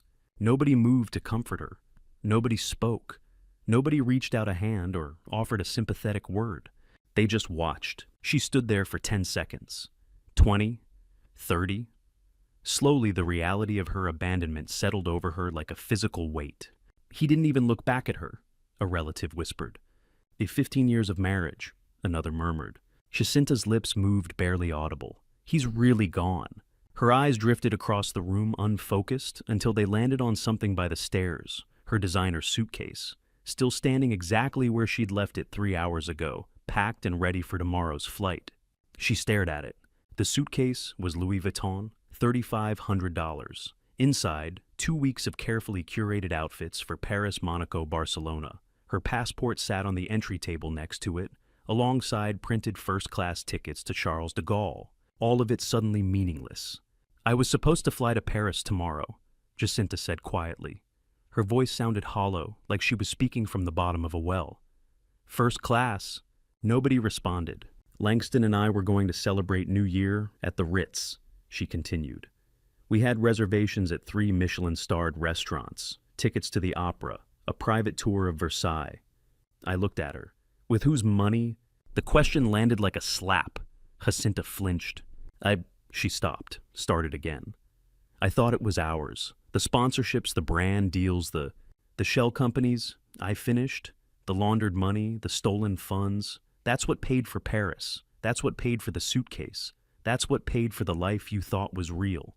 Jacinta's face crumpled. She looked around the room as if searching for someone to contradict me, someone to tell her it wasn't true. Nobody did. Then she looked directly at me for the first time all night. Not defiant, not calculating, just broken. "Do you hate me, Dad?" The room went absolutely silent. 20 relatives held their collective breath.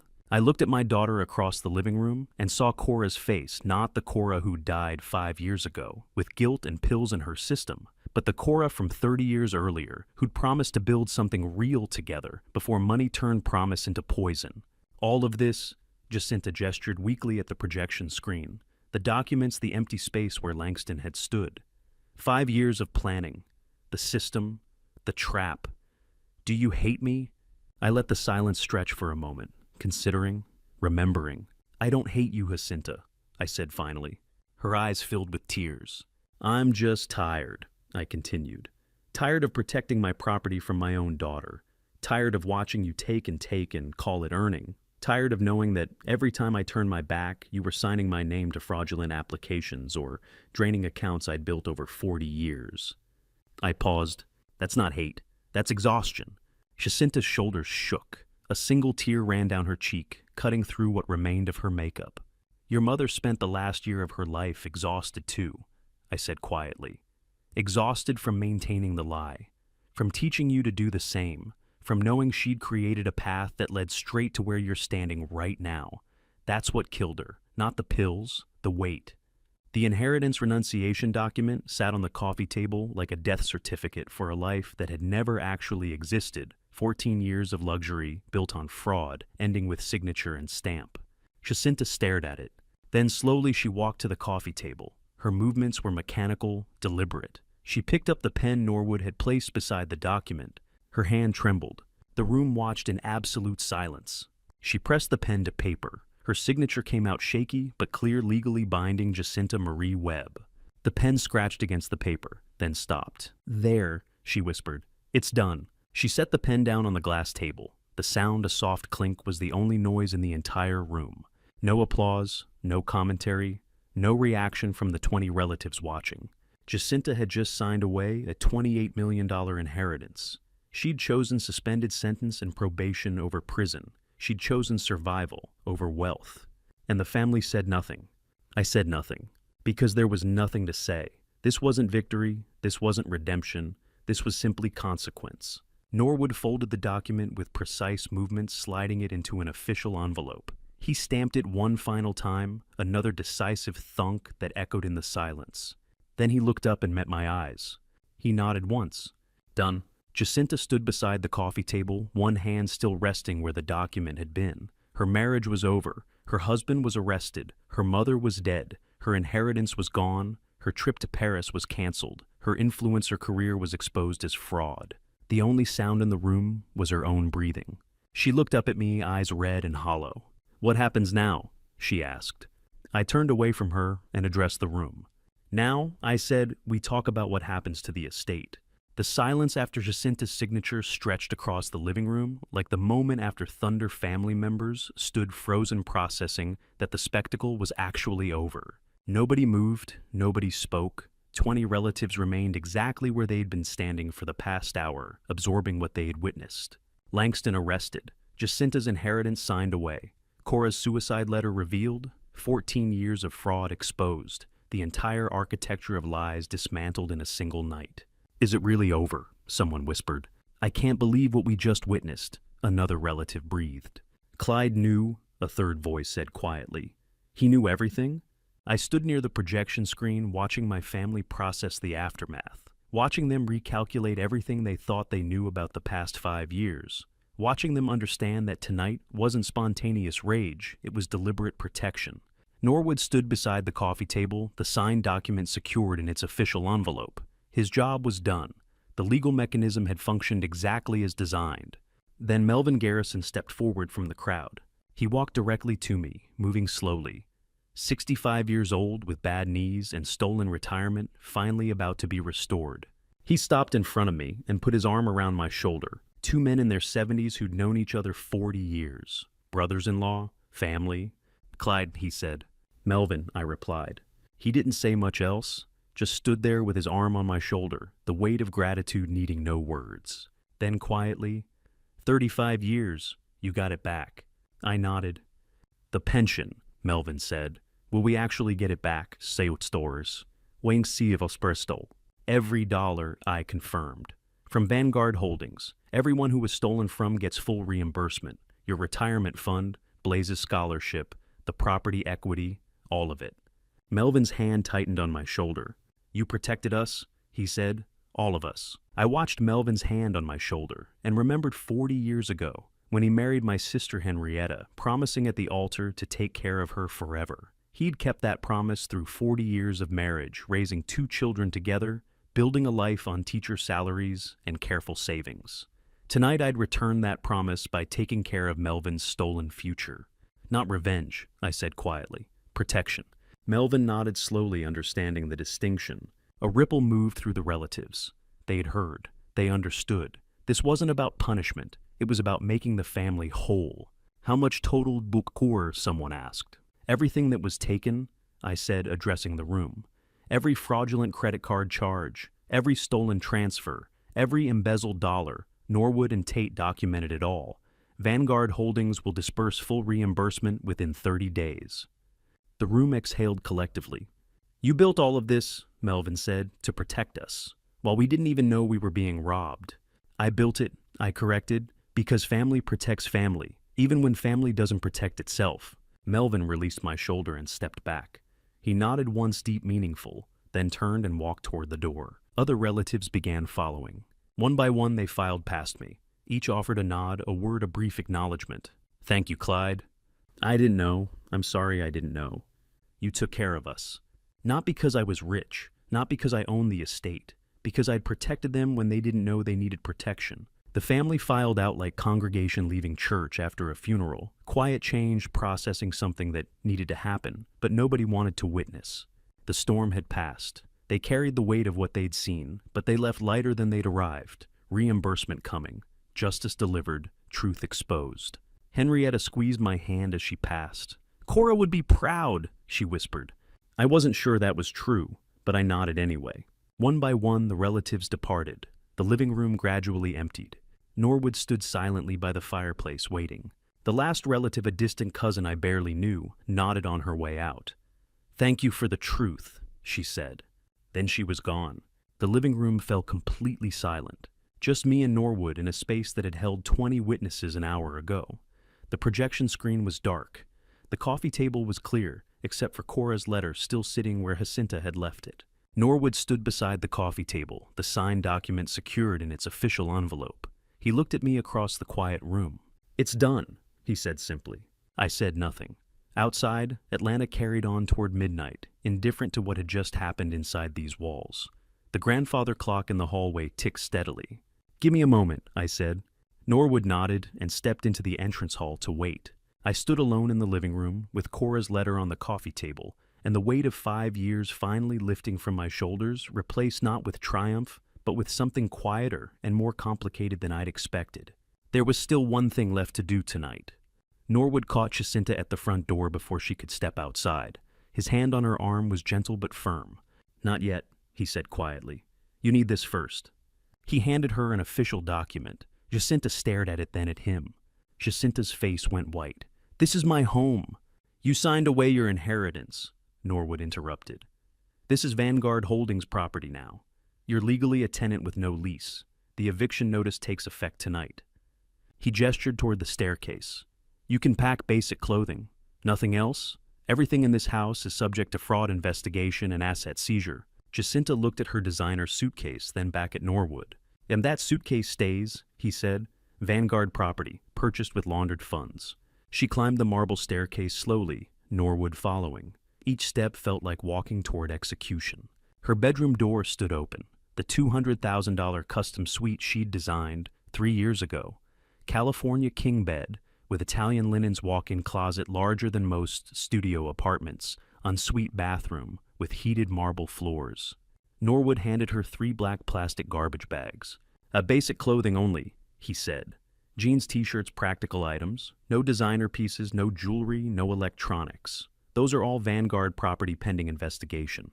Jacinta held the garbage bags, staring at them like they were snakes. I'm packing my life into trash bags, she whispered. You're packing what's actually yours, Norwood corrected. Everything else was purchased with stolen money. She walked to her closet and pulled out a pair of jeans, then another, a t-shirt, a sweater. Each item went into the black bag with a soft rustle. She reached for a Chanel handbag.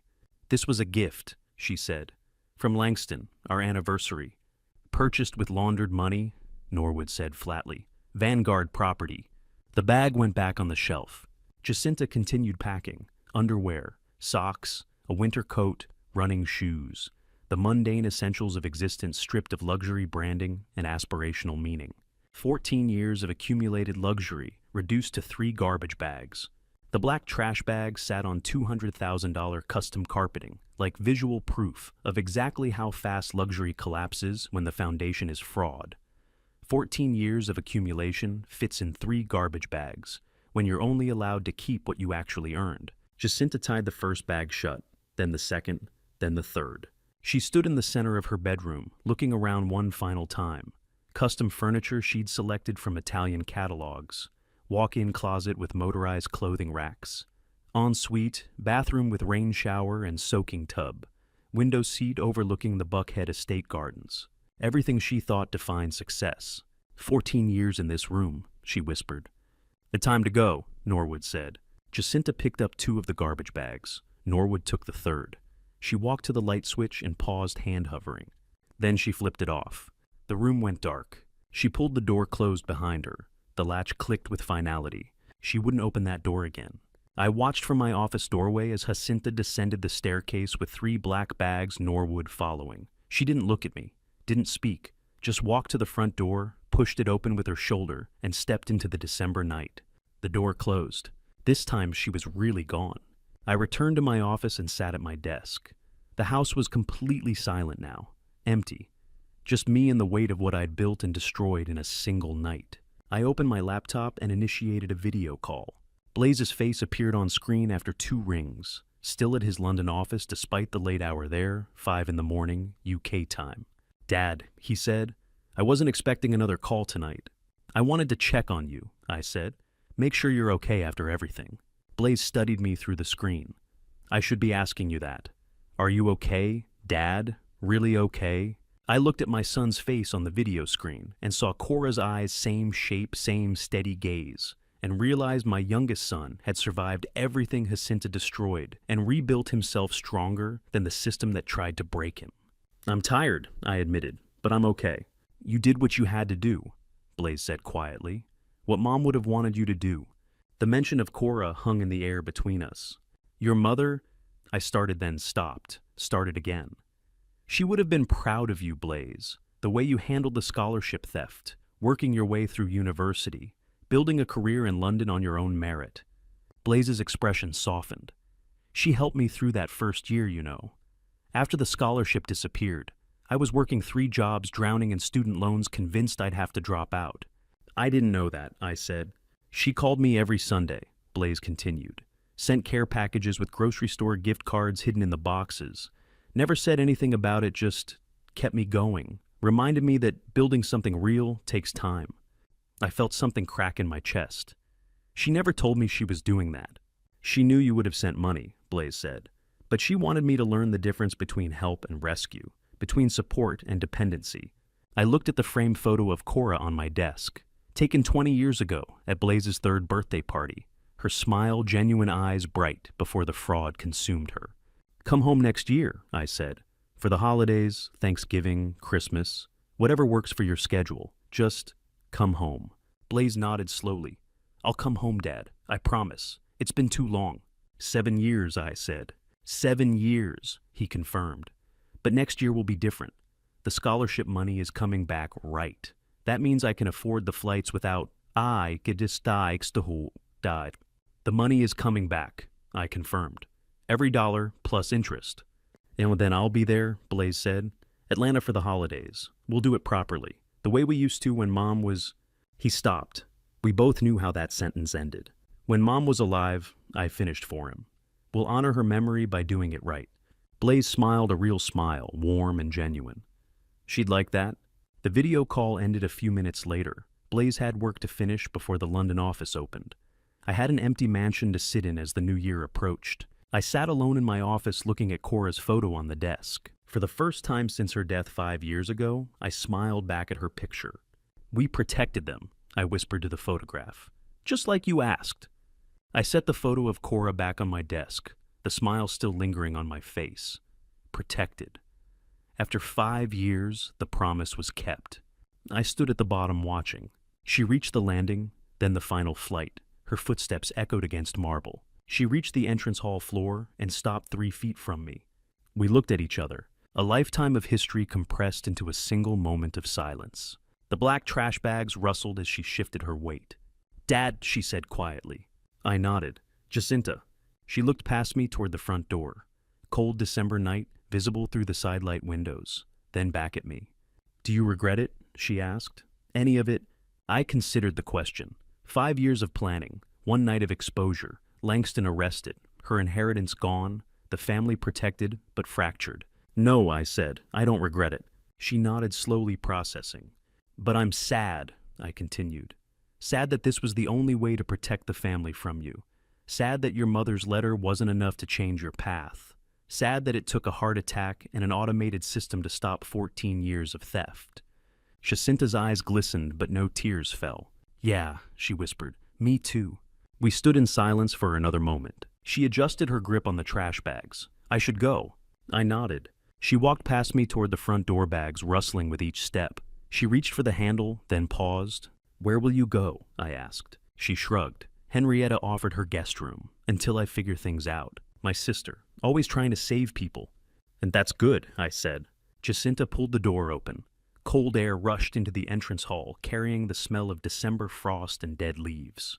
I watched my daughter walk into the freezing night carrying trash bags, and realized this was the last time I'd ever see her as my daughter. From this moment forward, she was just someone who used to live in my house. Someone who'd stolen from family and paid the price. The relationship we'd had, however, damaged, however strained, died the moment she stepped across that threshold. She walked onto the porch, down the steps, onto the circular driveway. Her footsteps crunched on gravel, growing fainter. She didn't look back. I stood in the doorway watching until she disappeared into the darkness beyond the estate lights. No car waiting, no driver, no plan beyond her aunt's guest room, and whatever came after suspended sentence and probation. The cold air kept rushing in. I finally closed the door. The soft click echoed through the empty entrance hall. I returned to the living room. Norwood stood by the projection screen, tablet in hand. At a final administrative summary, he said, his voice pure efficiency. I sat in the leather chair I'd occupied during the confrontation. Norwood remained standing. Midtown Mansion title transferred to Vanguard Holdings. As of 9 p.m. tonight, he began. Court-ordered restructuring of Buckhead estate ownership will finalize within 60 days. Melvin Garrison's Oak Creek Trust pension, full reimbursement dispersing within 30 days from Vanguard accounts. His voice reduced 5 years of planning and 1 night of exposure to bullet points on legal documents. Norwood's administrative efficiency was remarkable. Midtown Mansion, Buckhead restructuring, pension reimbursement, FBI files, suspended sentences, human tragedy, and family destruction, compressed into neat legal categories. FBI accepted the Langston Valentine case file. Norwood continued. Wire fraud, embezzlement, securities violations. Agent Blackwell estimates arraignment within 2 weeks. He'll likely plead out given the evidence volume. And Jacinta? I asked. Conditional suspended sentence as negotiated. Norwood confirmed. 18 months suspended, 3 years probation, mandatory financial counseling, community service. If she completes terms without violation, criminal record gets sealed. If she violates, full prosecution with 14 counts. I nodded. Blaze Webb's scholarship reimbursement processes through Vanguard Holdings Educational Fund, Norwood said. 82,000 plus accumulated interest. Should hit his account within 48 hours. Good, I said. Property equity restorations for affected family members, documentation complete. Tate Morgan will handle individual notifications and reimbursement schedules starting January 2nd. Norwood swiped his tablet screen. That completes the primary objectives. Everything else is administrative cleanup and court scheduling. He looked up from the tablet. It's done then. All of it. I looked around the living room, projection screen dark, coffee table clear, 20 chairs removed and returned to storage. No evidence of the confrontation except the weight of what happened here. Yes, I said. It's done. Norwood powered down his tablet and slid it into his briefcase. He extended his hand. I stood and shook it. Thank you, Norwood, I said, for everything. It's 5 years, he replied. Most complex estate protection case I've ever handled, and the most necessary. He picked up his briefcase and walked toward the entrance hall. I followed. At the front door, he paused. Good night, Clyde. Happy New Year. Happy New Year, I replied. The door closed behind him. His car started, headlights sweeping across the windows as he pulled away down the driveway.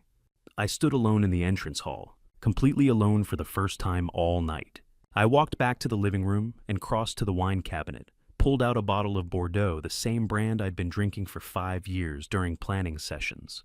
Late nights with Norwood and Tate reviewing evidence and building the system. Glass after glass of this exact vintage while designing justice. I opened the bottle and poured a glass. The wine caught the light deep red and perfectly aged. For 5 years I'd poured this wine to fuel revenge planning, to sharpen strategy, to maintain focus while building an automated system that would expose my daughter's fraud. But tonight I poured it for a different reason. Not to plan, not to strategize, not to design or build or scheme. Just to drink. Just to exist in the quiet aftermath of completed justice. I sat in the leather chair, glass in hand, and listened to the silence. The system was complete, the exposure finished, the family protected. And I had nothing left to do but sit, drink, and wait for morning. I finished the glass of Bordeaux and set it on the side table. The grandfather clock in the hallway chimed 11:30. Half an hour until the new year. I walked to the kitchen, opened the wine refrigerator, and pulled out a bottle of champagne. Dom Perignon Vintage 2015. I'd been saving it for something. Tonight seemed appropriate. I popped the cork, poured a glass, and carried it to the balcony doors.